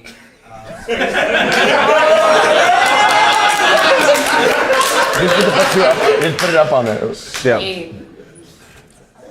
Who was that from? Oh, it was from the Cosmic Chrome. Okay. I stepped back out of my suit. I'm sorry, I couldn't hear you. Guys, stop talking. They're giving me bonuses. Plus 2 to Dynamo.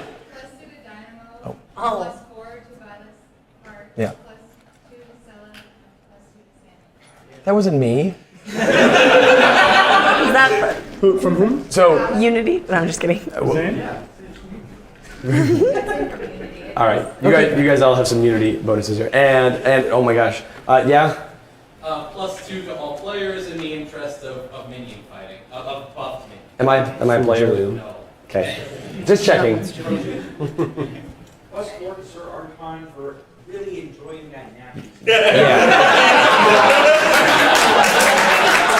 We're at Gen Con. Sleeping this much, like, that's impressive. What's your name? Cosmos. All right. Okay. This is gonna be great. Oh God, Nora, yes, awesome. All right. Yeah.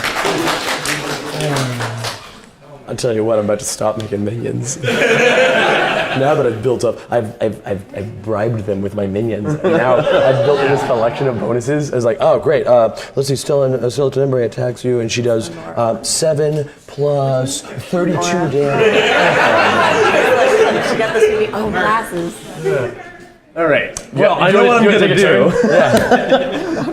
So now that Sam has kind of informed us of what's going on with this Dark Incubation here, it brings to mind a story. Not really a story, but a memory of when I was on holiday in Holland. Sure. Holland Day. Yeah, it was a delicious sauce. I was just walking through the countryside, and there was a little boy with his finger just like in this wall alongside of where I was walking, and I asked him what he was doing, and he said that there was a drip, and he needed to save the entire town by having his finger in there. And so I went and told somebody about this because it was very important what he was doing, and it reminded me. I remembered that, and I was like, I could do the same thing with that Dark Incubation. So, using knowledge from my home time,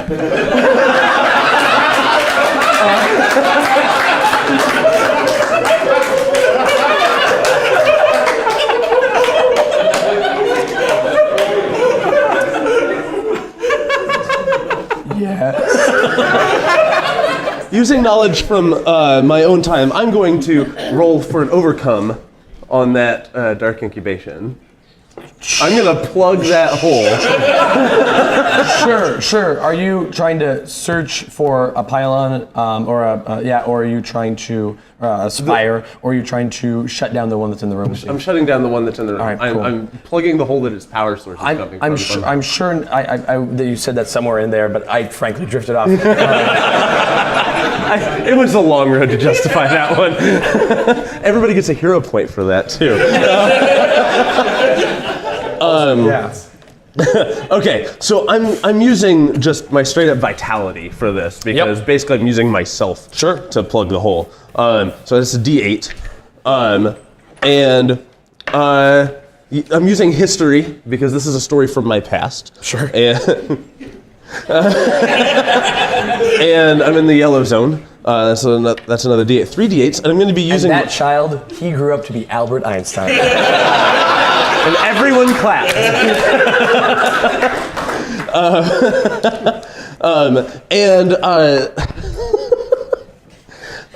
So I throw myself at this spire, and I utter the battle cry that you've all heard from me so many times that starts with the word super and has electric in it somewhere.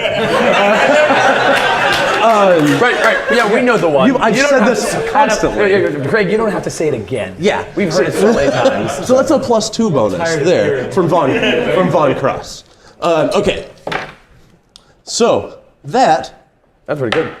Oh, using my max is a 10. Yeah, that's very good. You completely succeed. You throw. Do you want to describe this, or me to do it? You're No, go for it. All Go for right. it. I've described enough. Thank you. I could not agree more.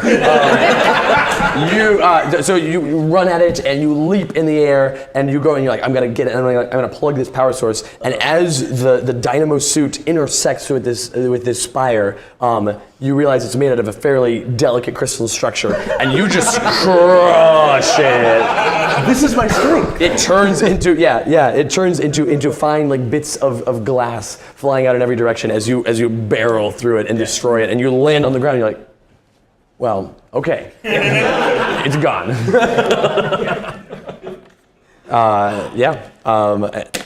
And there's no more in this room, so it's probably fine. Yeah. Problem solved. Who do you want to pass it to? I believe your turn is now over.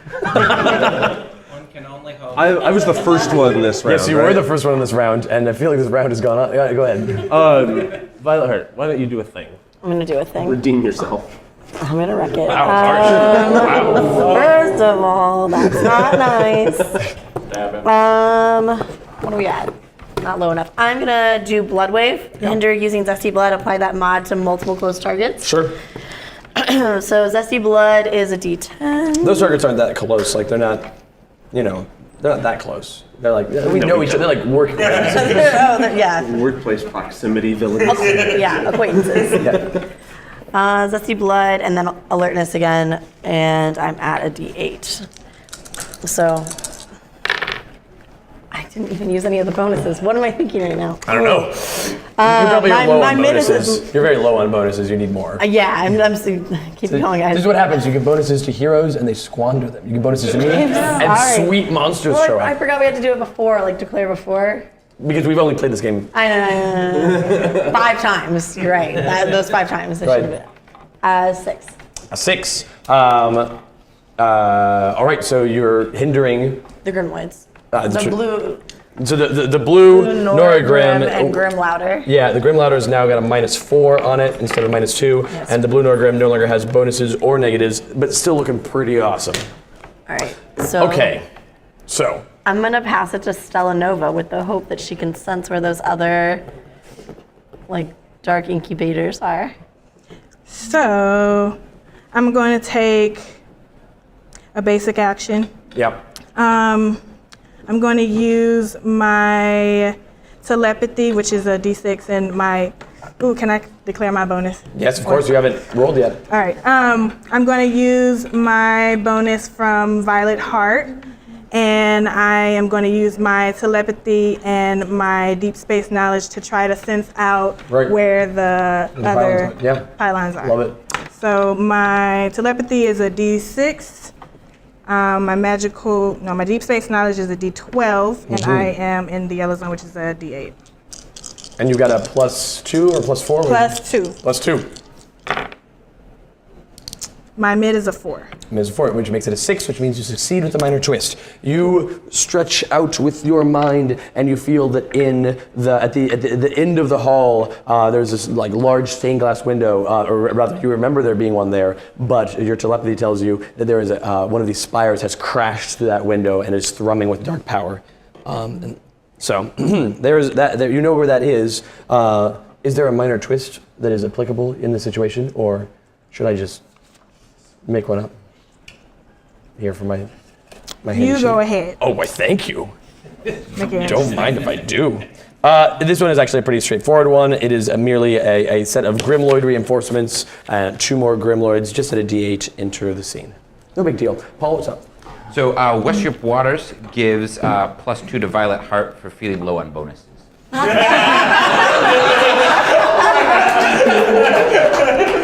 Good. Thank you, Violet Heart.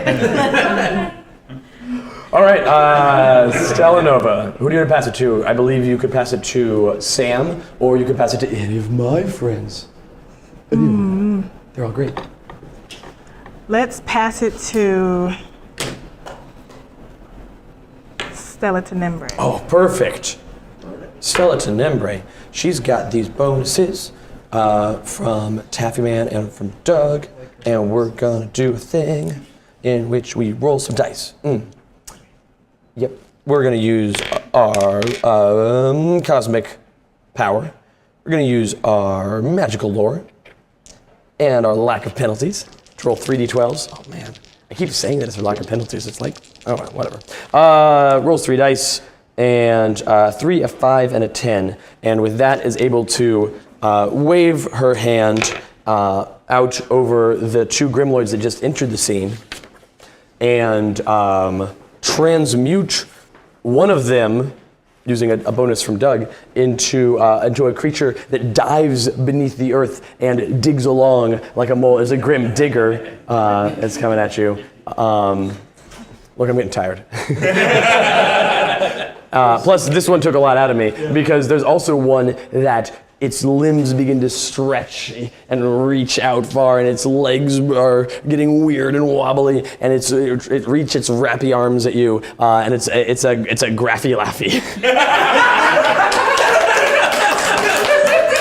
Instead of a Grimloid. Like Yeah. Thank you. I'm not a fan.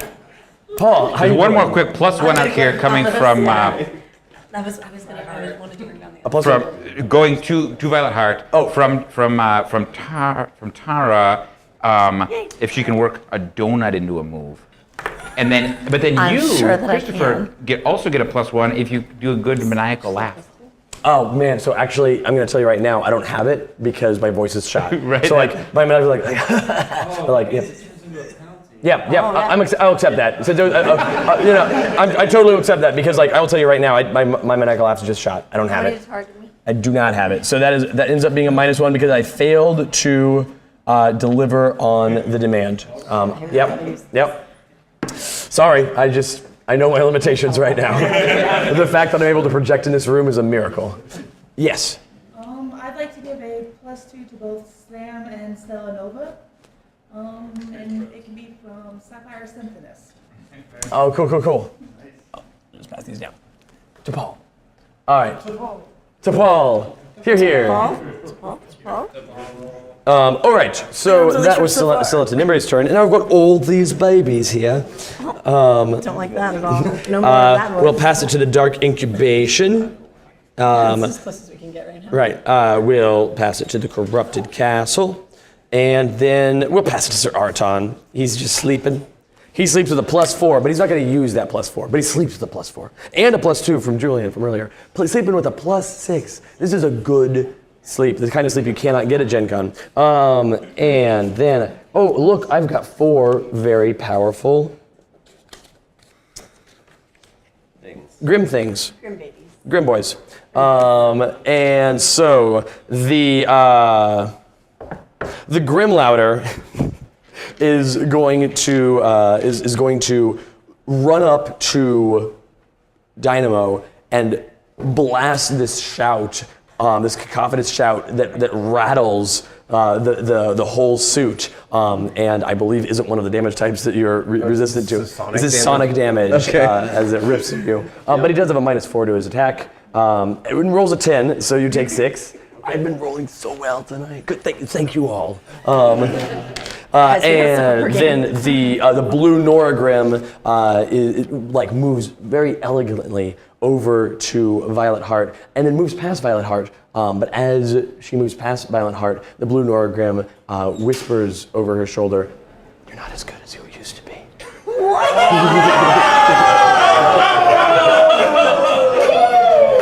It's way harsh, Ty. And you take 4 damage.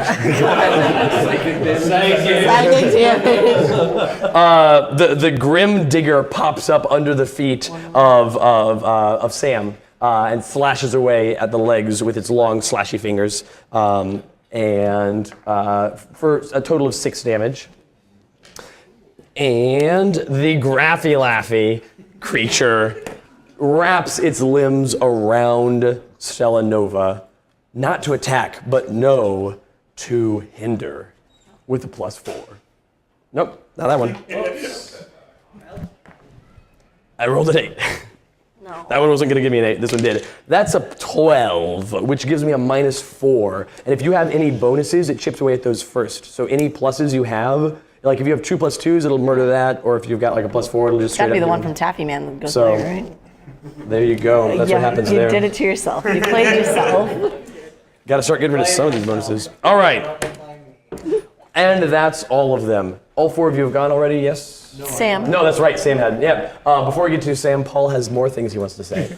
Oh, the chat is full of things. So first, the blue-eyed bard gives a -1 penalty to Stella Tenebrae that they declared to be persistent because nobody said they can't do that. You're allowed to declare things as much as you want, but they're not. But I'll still definitely take that. Yeah. Then Von Cross gives me a +2. Yeah. Which I don't even know what that does. You got to roll it out. You got to give it to somebody. Yeah. I want you to write this down, or I'll write it down on a piece of card. So this is from Von Cross, V-O-N. Yeah, Cross. VONCROSS. Yeah. And this is going to be for when. This is for when you run a game. Right. Paul's going to run a game this fall. Yeah. And you have this. I know. That you're going to hang on to until It's going to be great. It's going to be great. So yeah, if you guys want to give Paul bonuses, we can just like completely screw over those players. Right out of the gate. You're doing character creation. Oh, you rolled well? No. All right. That's excellent. Great. So, Adam. Yeah. Sam, what you got? Okay, so things look pretty dire to me right now. Yeah, really do, yeah. I feel like we could use a hand, right? Oh, yeah. Okay. So what I'm going to do is fly over to Sir Arton. And I'm going to try and give him some of my energy. Thank you. I mean, yeah good. So yeah, I'm going to channel what is infernal energy is probably not actually infernal energy anymore. Yeah, no, it's probably cosmic energy. Probably, cosmic energy. Because you didn't have cosmic before as a power, right? Right. Yeah. There you go. We're doing this line by line. Yeah, I have a version of your character sheet over here that I use for reference that is just now garbage. It's useless. It's all useless. Adam's like, I've got this ability that does 1 million damage. It's like, oh, it doesn't say that here. I'll use my deep space knowledge, and my status die is I'm at 70, so it's still yellow. Yeah. And I'm going to use my my boost from Billiam on that, so that's at a +4. And this is an overcome. Try and transfer. Yes, absolutely it is. Hey, okay. How does a 12 sound? It sounds.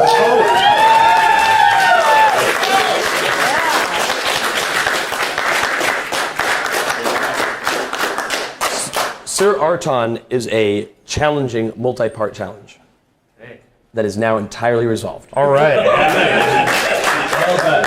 Well done. He stands, as your energy floods into him, he stands, and the purple and silver lines that had been on him, that had dulled, but they were still there, all wrapped back away. They fade off into nothing as green and white lines wrap around him. And then your energy kind of pulls back, and he just stands there looking much like he did in your memories, in the good old days. In the histories. But he doesn't have any of the golden splendor that he has. But he still looks like stout and stalwart, and he looks down at you because he is standing like a good 5 feet taller than you. He looks down at you and rests one of his many arms on your shoulder and says, "Thank you, my friend. Now we." Oh, sorry. Should I have not brought it up? No, I do not. It's an expression. It means you're welcome.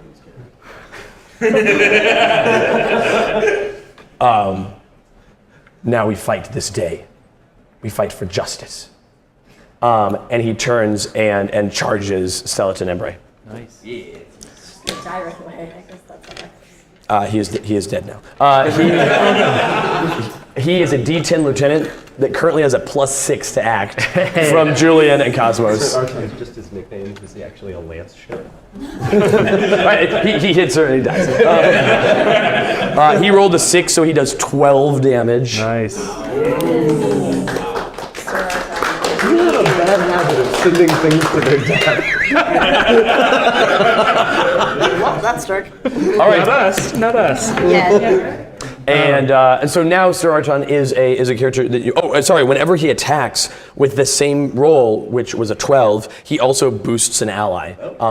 Or he can be encouraged to work on overcoming challenges instead. But otherwise, he will merely attack things. And so he is going to give that boost. As he does so, he says, we fight for justice. He turns and attacks, and you feel yourself inspired by Sir Archon's actions. And he rolled a 12, so you have a +4 from Sir Archon. Okay. Boy, stacking up these bonuses. Could have done that first round. It'd been great. Should have. There's this really cool hero of old that's laying there, but he probably is not a big. It wouldn't have been a good roll. I had to wait for the good one. That's fair. That's fair. You had to build up your bonuses. Right. Yeah. Okay. So that was you, and yeah. So that's the end. Everyone's right? gone. Yeah, Who do you want to pass it to? I'm going to pass it to Stella Nova. Okay. I'm going to use one of my boosts from the Blue-Eyed Barb, and I'm going to attack Stella Tenebrae. Not Sir Archon? No, Stella Tenebrae. I'm going to use my Lunar Orb, and so this time I want to send my Lunar Orb through the room and blast Stella Tenebrae at her core. Sure. Make my orb go through her. Awesome. Like where her glowy belly button is? Is her belly button glowy? It's not a belly button? Yeah, it's like I a want to belly send button. it through her chest.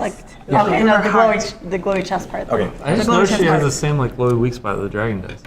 Yeah. Interesting. Yeah. Seems important. My Lunar Orb is a D10.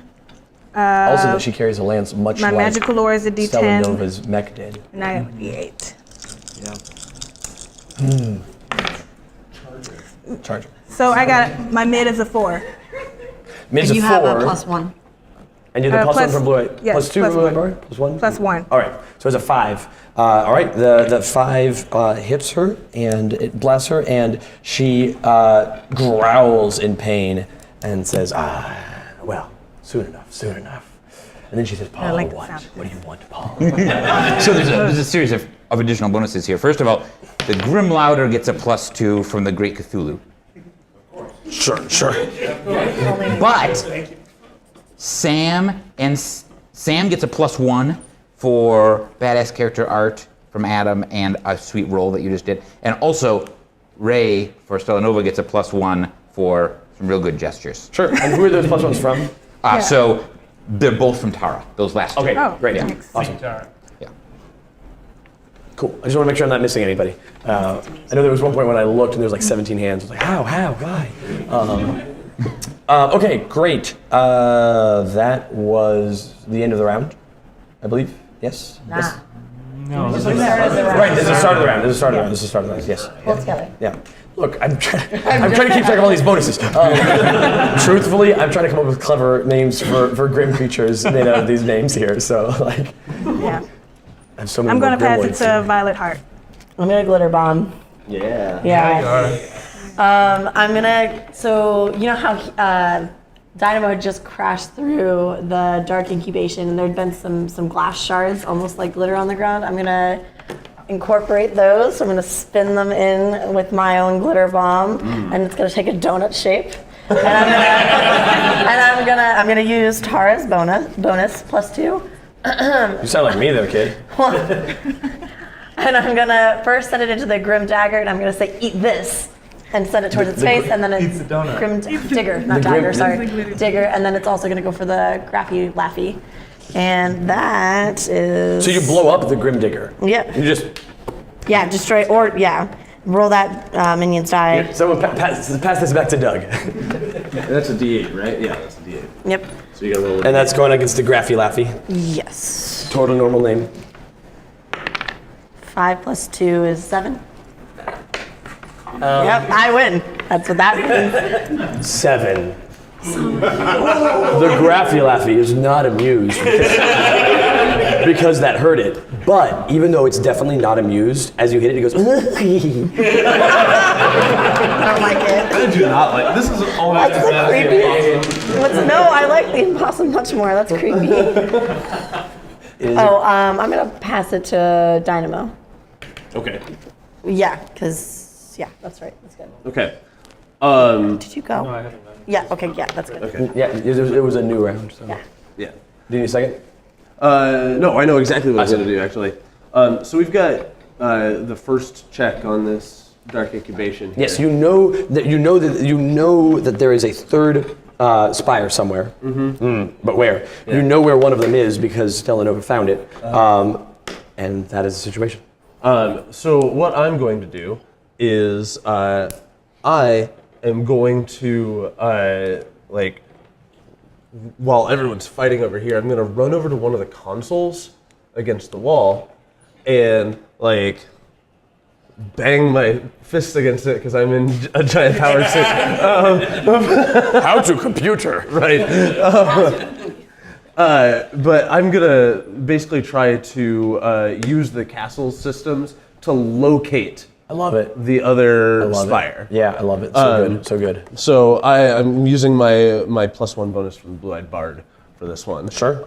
So this is going to be Lightning Calculator because this is all tech stuff that I don't inherently know. Sure. But you're making it up as you go. Yeah, but I do have a technology quality, so that applies pretty well. It's like you've never seen a computer before. Well, I could use my ahead of my time if you would prefer. No, I was supporting you. In your claim. It's not like you've never seen a computer before. Right. And I'm still in the yellow zone, so that's a D8 for now. Yeah, for now.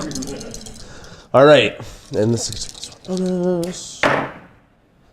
That is going to be a 5.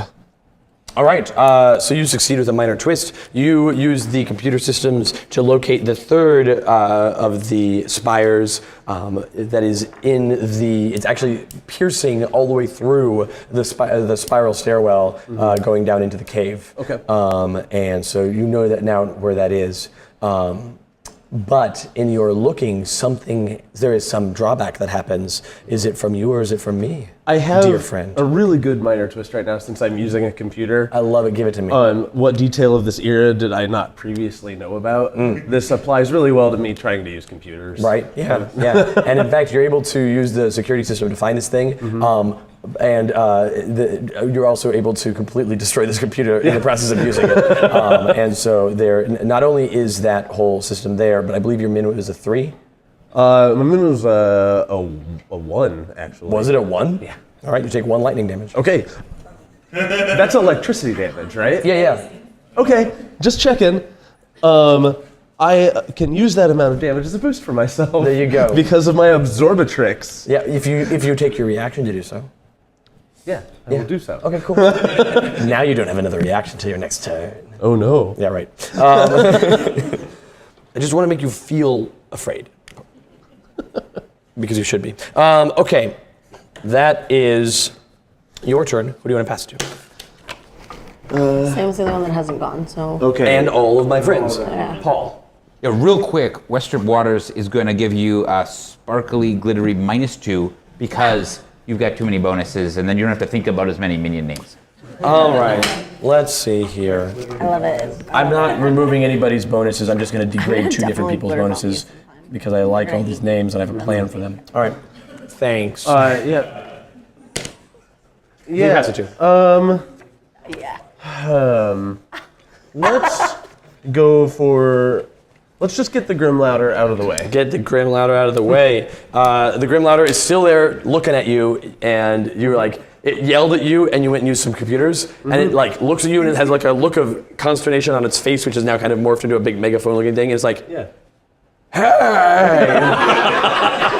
hey, You sound just like. hey. Right. And it has a +2, so 5 sonic damage to you. All right. I'm in the red zone. Oh, just wait. Then, I want to be in the red zone. I'm going to sugar slam. because I can do this in whatever order I want, I'm going to pass it to the Corrupted Castle Revealed, which checks off the final box of the yellow track, pushing us into the red zone. And immediately upon that happening, the castle is rumbling and dangerously from the Dark Incubation, and a massive portal bursts forth in the middle of the room. And Stella Nova, you feel this in your very essence. You're like, Oh, that's so bad. That is it is a chaos portal. It's not a portal to somewhere useful. It's like your teleportation power, as if your teleportation power is like, hey, jump in this portal and go to being destroyed. And so there is a chaos portal now hanging out in the middle of the room for the purpose of being clear here is a 2-part challenge with a 3-point timer on it, which I'm going to check off the first point of now. Also going to check off a point of the Dark Incubation, so I've only got 2 more points on that, and then there's only 2 of the spires left, so I'll only get 2 full-grown adult laser dragons out of that. Why are they full grown? They haven't even eaten any planets yet. There's so much power here in this castle, because you gave them power. That's the power of the evanescence gun. Yeah, that's what Oh my god, the power of the You're killing me, dude. My bad. Might be. The blue Noragrim whispers to Violet Heart that her roots are showing. I just dyed my hair. You take 4 psychic damage again. And the Graffy Laffy keeps on with the hugging. Keeps on hugging. And is gonna just keep trying to wrap Stella Nova up. And it rolls a 6, so that is -2. Degrades any. It's not damage. It's a hindrance. It gives you a -2. So if you have any pluses of any sort, it degrades those first. So if you have a +2 bonus, it would get rid of one of those first. Yep, there we go. Okay. I hear a creepy clown laugh coming out of that. Yeah. And as it hugs you, it's like, ooh, hug time. You made it worse. Way worse. Way worse. What have I done? The next season I'm doing with you guys is all at a dark carnival. No.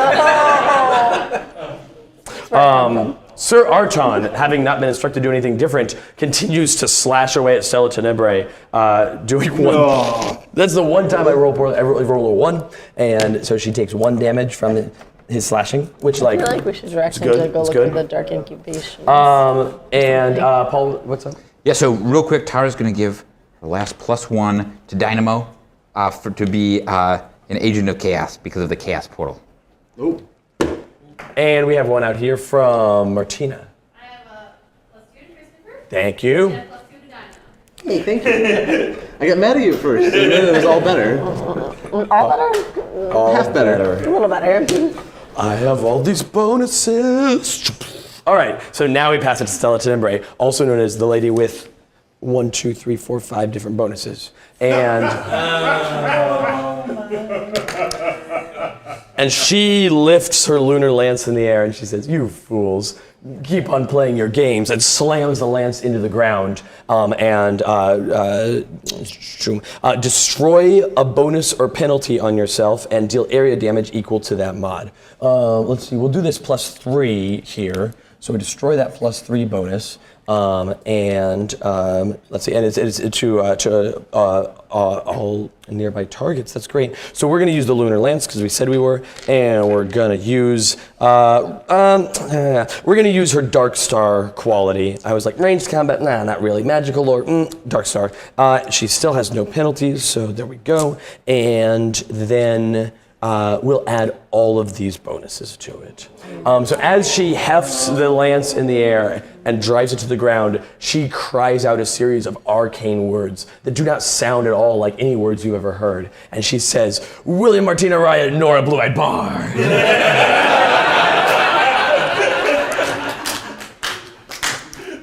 And that's 1, 2, 3, 4, 5, 6, 7, 8. So it's a 9, and it's a 9 bonus. So there we go.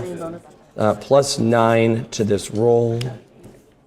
She's just using her, just her mid. Just her mid.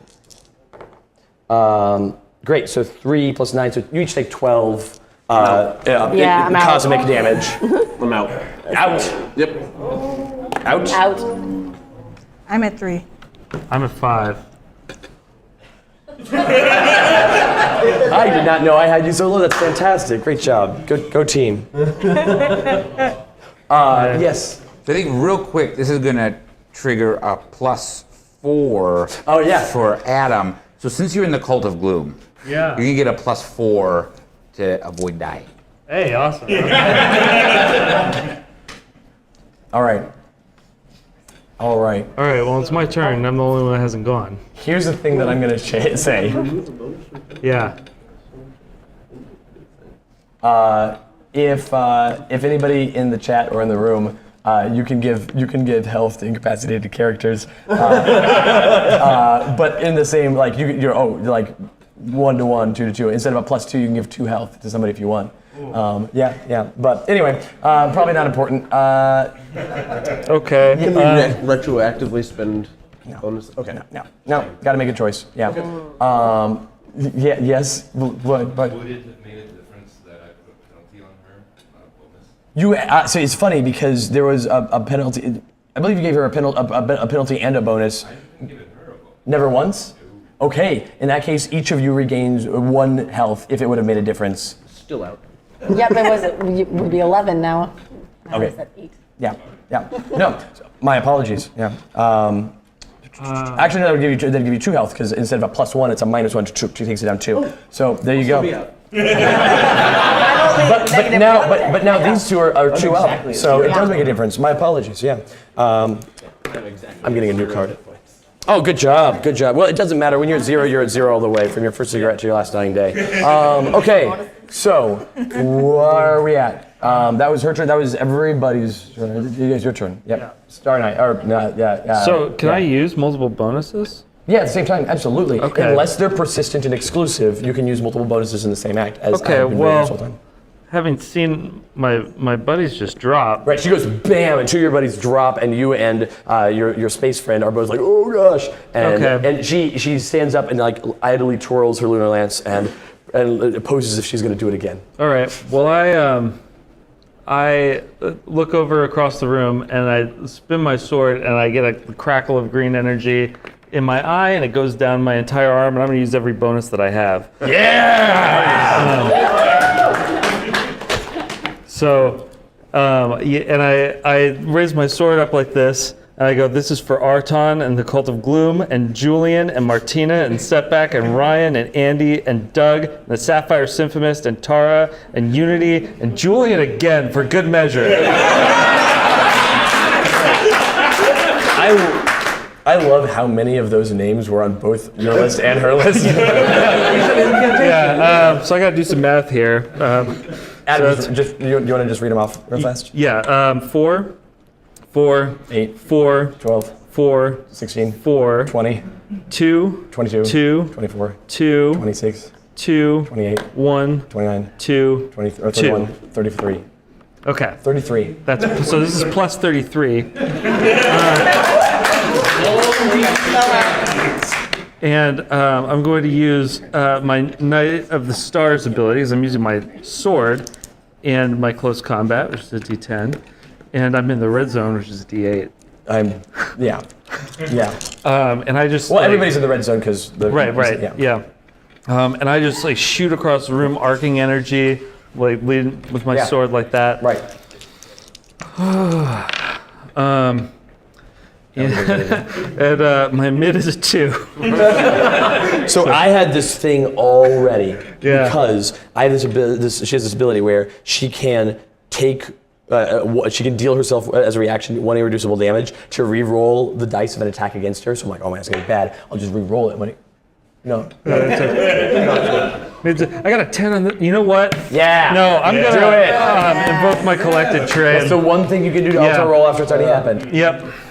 Tell me a story. Yeah. So in my origin issue, when my space station was crashing to the ground, one of the last things I did was I managed to shut down a certain system that allowed the rest of my crew to get in the escape pods and get out of there. And I don't know where they ended up. They just shot off into space. Right. But they were out of there. And so I have this feeling of loss of my comrades in arms as it is, and I'm reminded of that situation. What were their names? Those comrades in arms. Doug was one of them. Yeah. Yeah. Doug was one. Andy was one of them. Yeah. Yeah. And Martina was the other. Yeah. Those were the three other That's what I thought. on there. Yeah. Yeah. Hit me. I'm gonna max out because this is already maxed out. So I'm gonna max this one out to 8. Right, and that makes that your mid. Yeah, that's my mid. So you have an 8. Yeah, plus 33. Right. So 41. Right. Now she is immune to damage that's more than 20. Yeah. Okay. Cool. So. Oh my gosh, that's great. So you fly through the air and you slice at her, and you feel all this power coming from all throughout the stars, all the cosmos. The building that you're in is like lending you the last bit of its aid. You're getting power from all over this room you're in right now, and as that power coalesces into the blade, there's a blinding light as you fly past her. Mm-hmm. And you land out like with this. It start out, yeah, of course. And behind you, in silhouette, she kind of goes, ah! And she drops to a knee, and then she looks up and she says, out of character, "I have 3 hit points."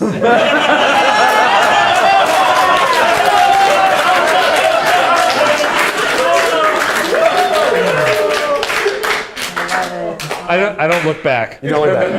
No. My hair, one hair falls in my head. You're moving away from Grimdark and into like Sword Bishonen. Yeah. Paul. A lot of activity over here. Okay. So first of all, Violent Heart is going to heal herself 3 hit points. Thank you. Thank you. I appreciate it. You feel awful. Then Violent Heart. You feel awful. You're not out, but you feel awful. M3NZ3R normal is going to give 4 hit points each to Dynamo and Violet Heart. Woo! Yeah, okay. Thank you. Yeah. And then Taffy Man is going to give 1 hit point to each of them to make up for the horror show. I believe these two have more health than the other two now. So Paul, if you can, from now on, if anybody else drops, if you can keep it, once somebody's resurrected a character, that's it, because you can't, you can only give health to non-incapacitated characters. Right, exactly, yeah. Let all those go. Yeah. But if we do this, it's just going to go forever. Right, So, exactly, yeah.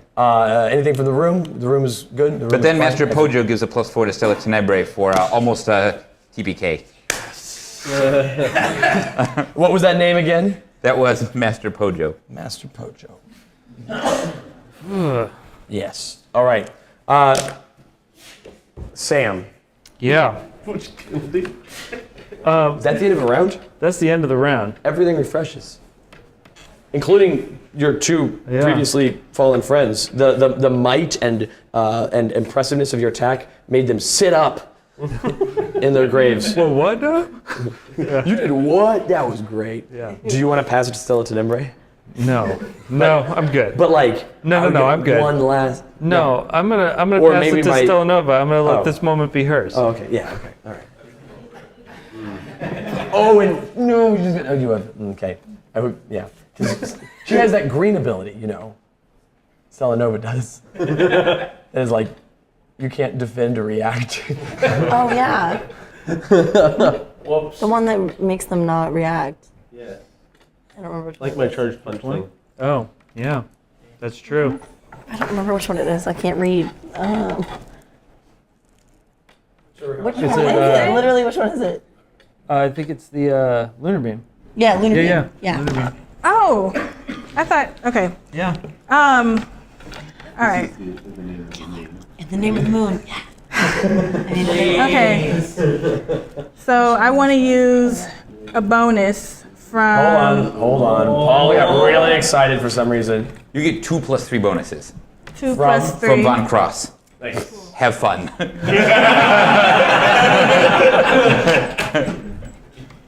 All right. So I also want to try to invoke my collected trade with this. Okay. All right. Yeah, you can. So first off, here's a quick question. Okay. Are you using any bonuses with this? I'll use my plus 3. Just from one of them? the ones I just got from Okay, Van both Cross. of them. Yeah. So you got those 2 + 3s. Do you have any hero point bonuses from the past? You haven't used yet this session? Just banking them up? Yeah, I can use my plus 2 All right. hero points. Okay. All right, so I'm gonna go after Stella Tenebrae. Yeah. So Now, Ray, with this, I really want you to, for a change, really describe what you're doing. I mean, I'll try my best. Thank you.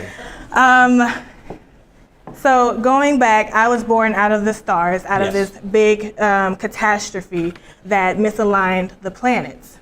So I want to take I want to remember that power and how I felt and grab energy from each of the planets, all the stars, the moon, the sun, all of the cosmos, and try to redirect it back at Stella Tenebrae. I have a quick question for you. As you're doing this, do you say anything to her? Did you say anything about any of this to her? This is the only entity that you've ever encountered in your life that is anything like you. And in fact, she is almost exactly like you in terms of like who she is and what she does. Yeah, don't you want to Do you know? have anything? It's like, I don't, whatever, you know. I'll say, I am not you. I am more powerful. I am made of peace, and I will overcome you.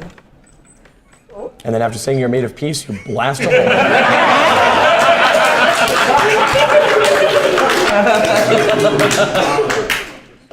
All right. I think I got- you spelled peacemaker.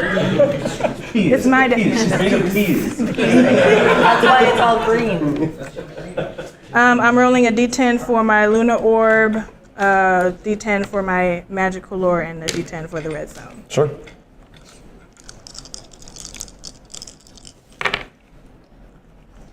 My one is a mid. No, it's not. Nope. No. That's the way you look at it. 8. 8. Plus the 2 plus 3s. And the plus 2 for a total of 16, I believe, yes? Yes. All right, so she defends or reacts in some manner. Can't. Nope. What? No. What? Nope. Ignore all penalties on this attack. Ignore all defense actions. Cannot be affected by reaction. All of the powers of the celestial bodies go through your lunar orb and into Stella Tenebrae, and she seems to resist.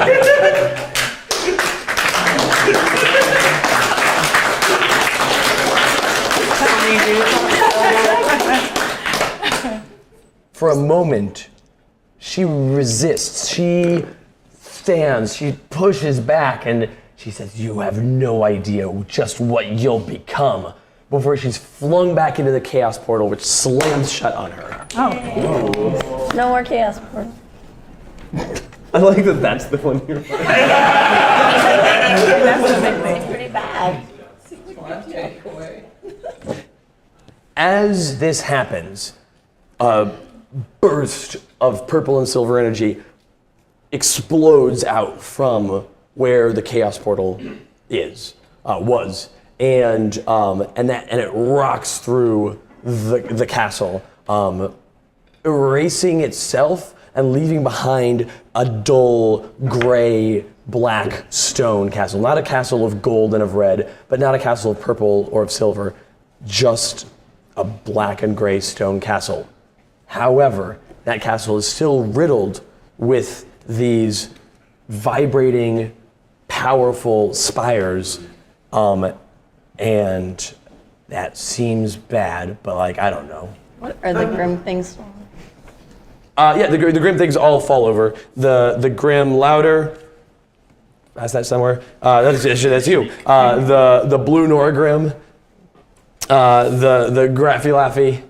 And Sir Archon. No, not Sir Archon. The three of the last Grims, they all just fall over. And as the blue Norgrim falls over, she looks up at Violet Heart and she says, I'll kill Sir "Oh, Archon. wow, I'm doing a thing here for you, and you're not even paying attention." Nothing. She says nothing. I was talking about killing Sir Archon. I'm sorry. Yeah. Okay. I just wanted to kill a thing. Well, tell me. I'm sorry. I'm paying attention. I'm paying attention. You were my worst student. I know. As the blue Norgrim collapses, she looks up at you And she says, I was just jealous. So sad. It's what I do. I make people sad. Okay. All right. That is Stella Nova's turn. You may pass it to whoever you wish. You can pass it to the Corrupted Castle Revealed. It still has some trubs. You can pass it to the Dark Incubation. You can pass it to Sir Arton. And I believe these two are still up in the running. You want to go? Yeah. Yeah, you just gotta Violet. take out those crystals. Yeah, those weird, The crystals. them weird things. Yeah, I'll do that. Okay. So we know where those are at now. You know that one of them is at the end of the hallway going through the stained glass window, and one of them is down the spiral staircase going into the cave.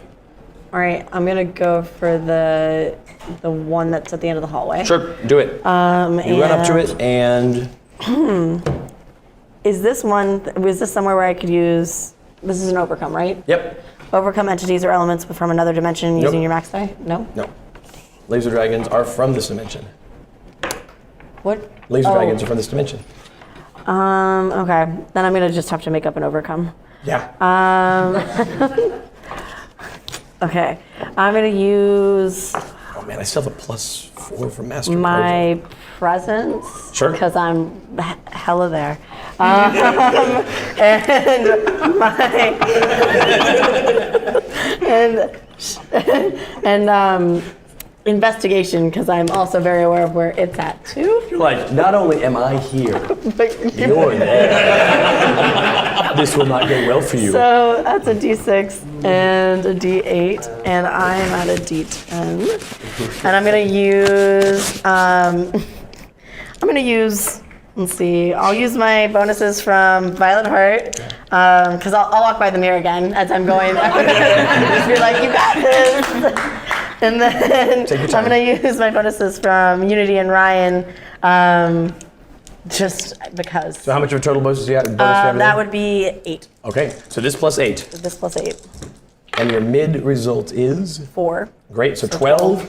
You succeed with additional benefit. Yay. As you drive your awareness not only of your physical and temporal location, but also its location. And you're like, my knowledge of where I am and where you are, that's my power, is knowing what stuff is. Yeah. And you remember as you're doing this, I also know where the other spire is. And they both explode. Because of your knowledge. I'm so good at knowing stuff.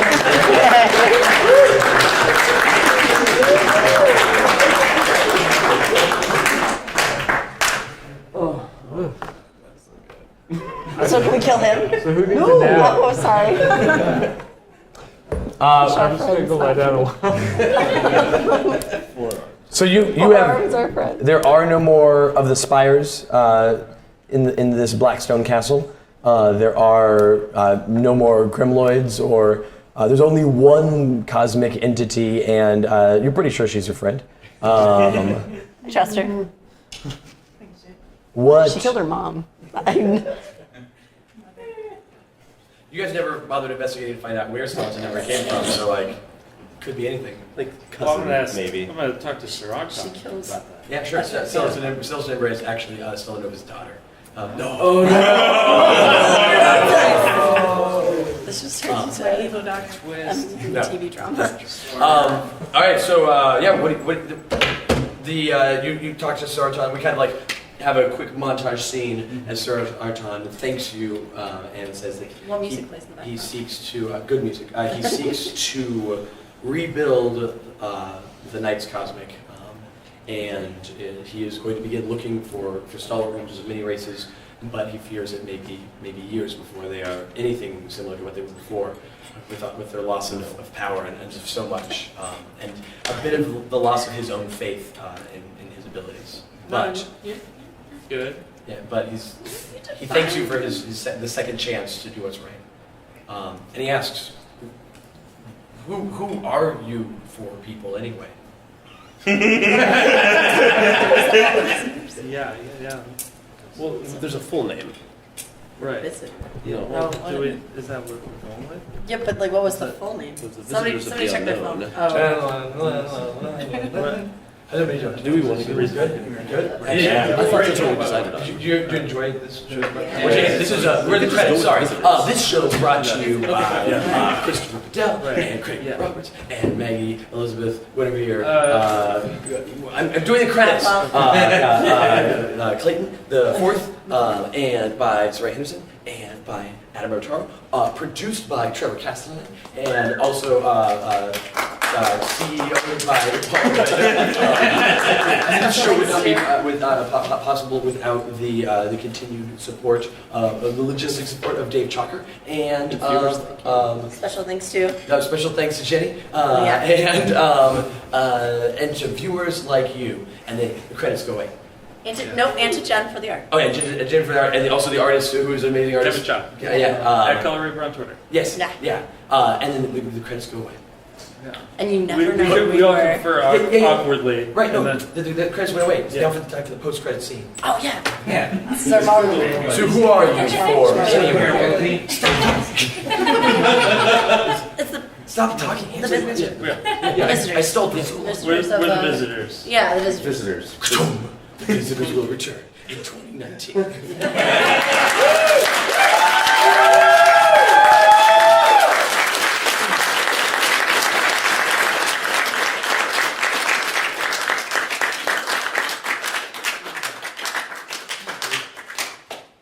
Thank you. Cool. Yeah. You have a question? I'm sorry, yes. What's the name of the story arc? So that was the name of the team that had to be established. So now we've got some wrap up to do, and then we'll do some other things here. You have something? Okay. Yeah. You looked excited, expectant. No, this is good. All right. So erase all of your hero points. All of your hero points you gained in this game, all the ones you spent or didn't spend this game, hero points, they're gone, they're blank. This issue doesn't matter the hero points you gained, which is good because you guys didn't put much effort into that. Also, erase all of your back issues. They're all gone. Visitors 1 through 6 are gone. You must now collect all of them into your second collected trade. You have your first collected trade from your origin story. You now have a second collected trade, and the four of you now must confer and decide on what the name of that collected trade is going to be. And you can do that while I talk to these fine people. Yeah. There needs to be a name of what this collected trade is. Yeah. All right. How are you guys doing?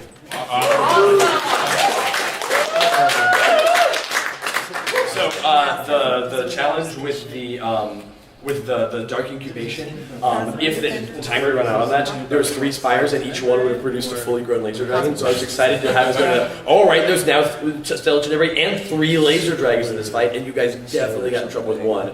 Didn't happen. Didn't think it would. Possible. Sir Archon was supposed to take 3 successes to overcome that. That mega success was great. The Chaos Portal was a fun challenge that just never came up. Oh, and also she could have summoned as a major twist a laser wormling, like a laser dragon baby, and it'd be cute and super freaking dangerous. Whenever it attacks, that's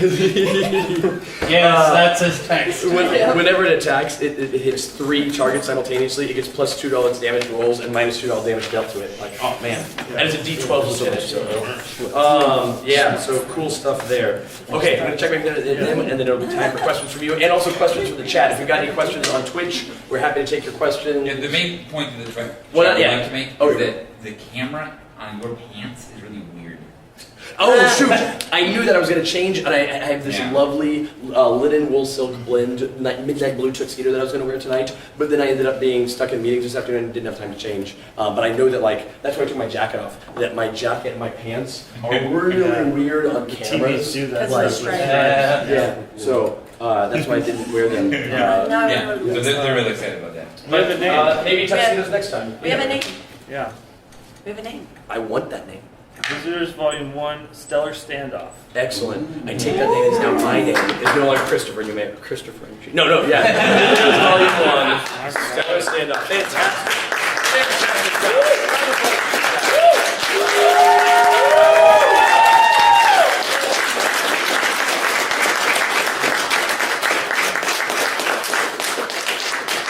All 4 of you, individually and as a team, did a genuinely fantastic job. And any making fun of you I did is just because I like you all so much, and you deserve it. But, great job. Well, I think I speak for all of us in saying that you made it really freaking awesome story. Yeah. I cannot. Thank you. I cannot claim full credit for that. Part of it is the fact that I just do a lot of studying the child. I put it in lore, so it's like I'm gonna go write a King Arthur story. And part of it was that Paul was invaluable in the GM prep sessions that are on Twitch. We had a ton of fun there, and also all the people that show up in the GM Twitch sessions. We definitely crowdsourced a bunch. Okay, names for things, ideas for things.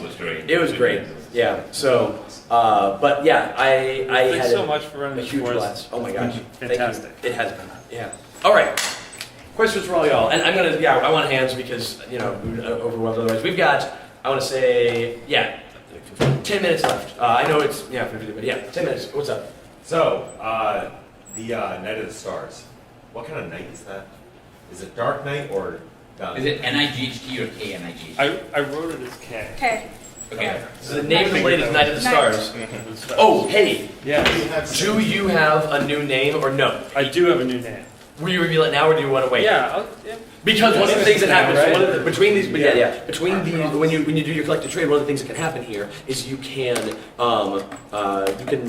look at you can go take a step back through character creation and change parts of your character, or even completely rebuild your character, move some powers around. You might do that, because rebuilding your character from scratch, you keep your collective traits. You can be like, no, these are the changes that have happened. Yeah. And so we'll probably do even though we're going to do a second season of this, we might do I'm not going to do a session. We'll introduce those in episode 1 of the second season in January. Yeah. Do you have a new name that you want to share? I do. My new name is Starblight. Starblight. That's what I'll be called going forward. Starblight. I like it. Excellent. I'm looking forward to seeing what those things entail. Awesome. Other questions? Yes? In the chat, when you were asked, what's your name, or who are you? I mean, one of the guys, we just want you to look at him and go, we're just visiting. That would have been better. That would have been Yeah, smash. Pretty good. That's pretty good. Yeah, it's okay. Retcon. Yeah, Did that's that fine. instead. That is canonically what Because we're way happened. cooler. Yeah. Everyone here in this room, we swear to say that's what happened, and there's no record anywhere else that anything else happened. As long as we all keep our story, keep it tight, and nobody snitch, right? All right. So this question specifically for Ray, as a new player to role-playing games, how do you like the game? Exciting. It was exciting. At first, it was kind of difficult because I had trouble, getting used to things. But over time, and playing with my fellow friends, I got used to it. We are friends. Very exciting, and I loved it, and I enjoyed it. Ray, I want to say, not super role-playing game experience, but your description's so good. Yes, that is the only way I can visualize what I'm doing. Well, it comes across that you're like a visual graphic design artist sort of person. Yeah.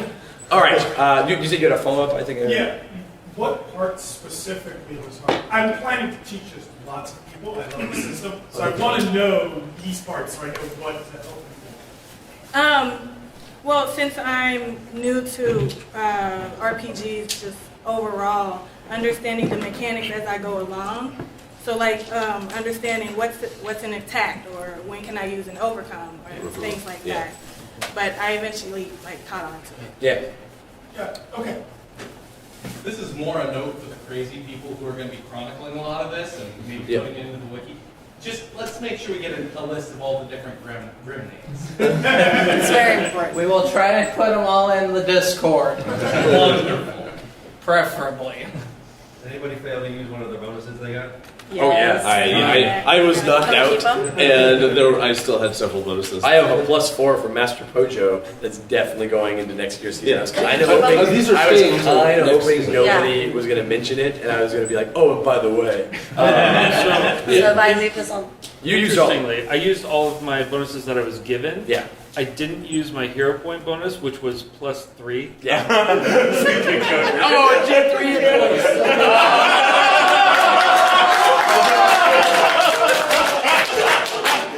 It worked out for the best. It worked out. Save the story. Yeah, so if you guys have bonuses, not that you made yourself, those bonuses are garbage, get them out of here, but bonuses from these fine people and the people on the internet, you may keep those for next year if you can remember it that long. I'm not going to record them for you, and if you forget them, that's not my problem. I mean, they're all written down on the back of my logo.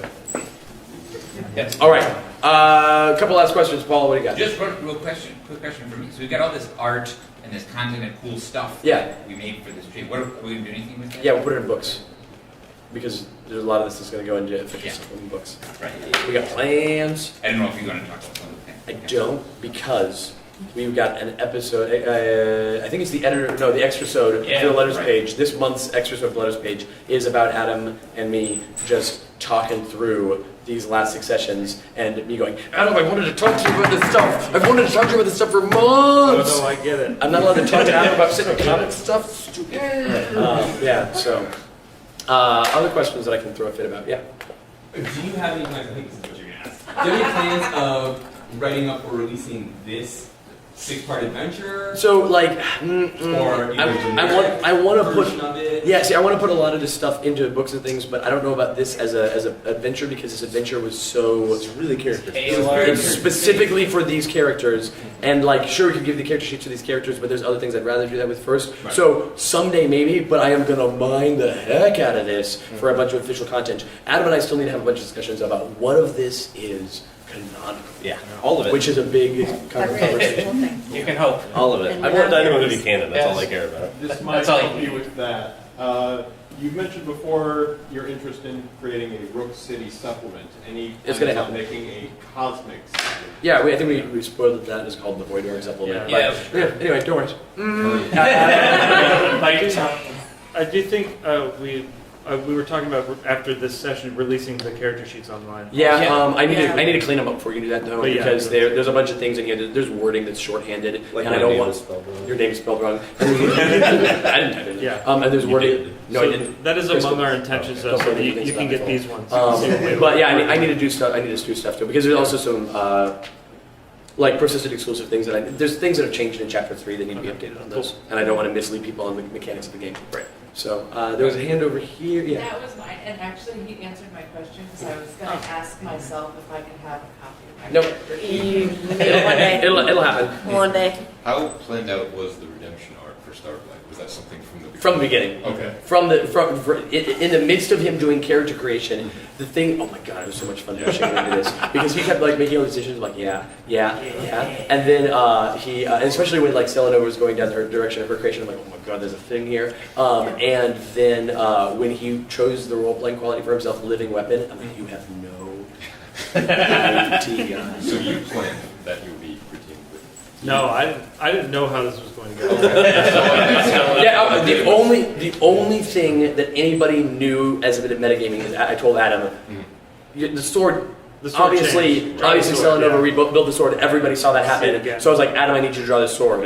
And he's like, can I change? Is it not a sword anymore? Is it a different thing? I'm like, no, draw the sword. It looks roughly like this. You have creative license, but also don't get weird with it. Yeah. It's the same sword. Yeah, that's sword. Right. Yeah. And he's like, It's all good. yeah. Because I thought so too. in our first GM prep session, like after they did a character creation, we were talking, and I was like, this thing. Because it like works It's right there. well. Yeah. And the Can other I thing go was back like, and watch those now, or is there stuff that spoils the future? no. I don't think there is. No, you're totally good. There's You not. can, you're not yet. The 4 of you are now allowed to watch the GM prep session. Awesome. Yeah. Let's do one more question. I just wanted to say I really like the visual of the flashback mechanic. Oh, thank you. Especially when Adam was invoking like the whole spaceship disaster thing. Oh, Because setback was one of the, well, it was me giving you the bonus. Picturing him doing something on Earth that caused the spaceship to have a problem. I don't know. I thought it worked really well. Yeah. Thank you. Yeah. Yeah. What a fun time. How mad is Jim gonna be? I don't think so. I don't think these are for anything. Do you guys want these? Does somebody want these? Yeah. Because like we're not gonna use them for anything back at home, No, that's fine. and we're not gonna. Just saying, I don't want. how do you choose who gets one? That's Yeah. Yeah. Right. So I'll sign mine too.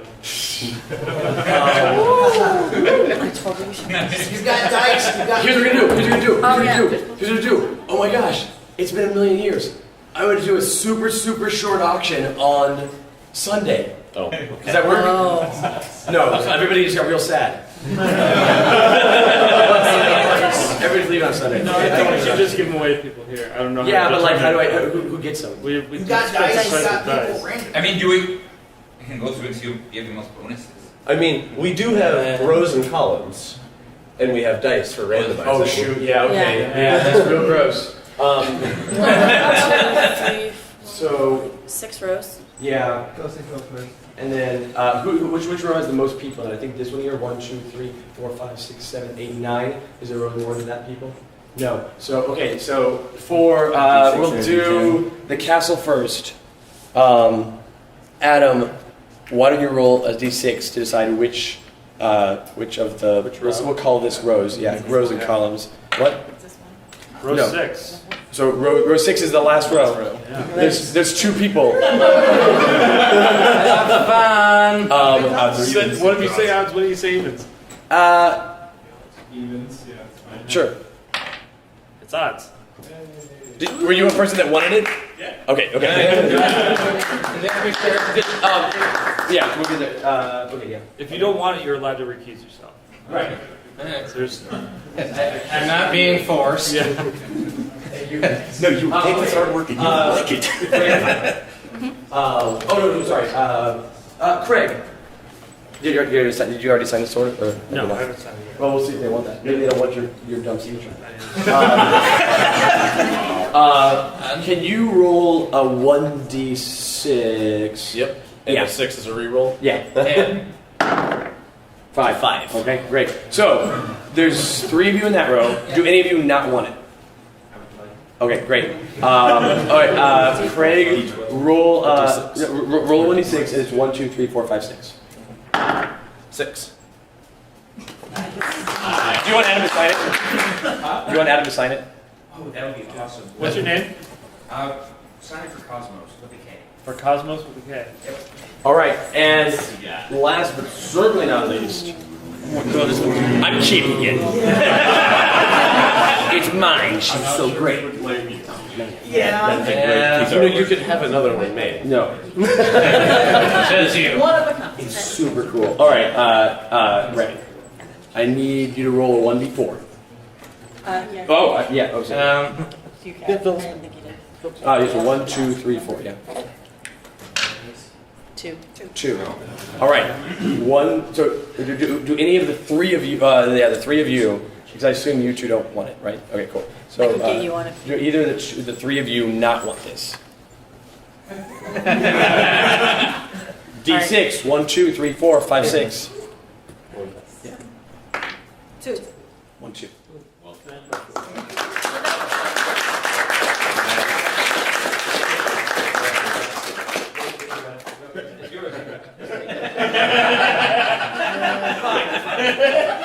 You have to let me look at it afterwards. Yeah.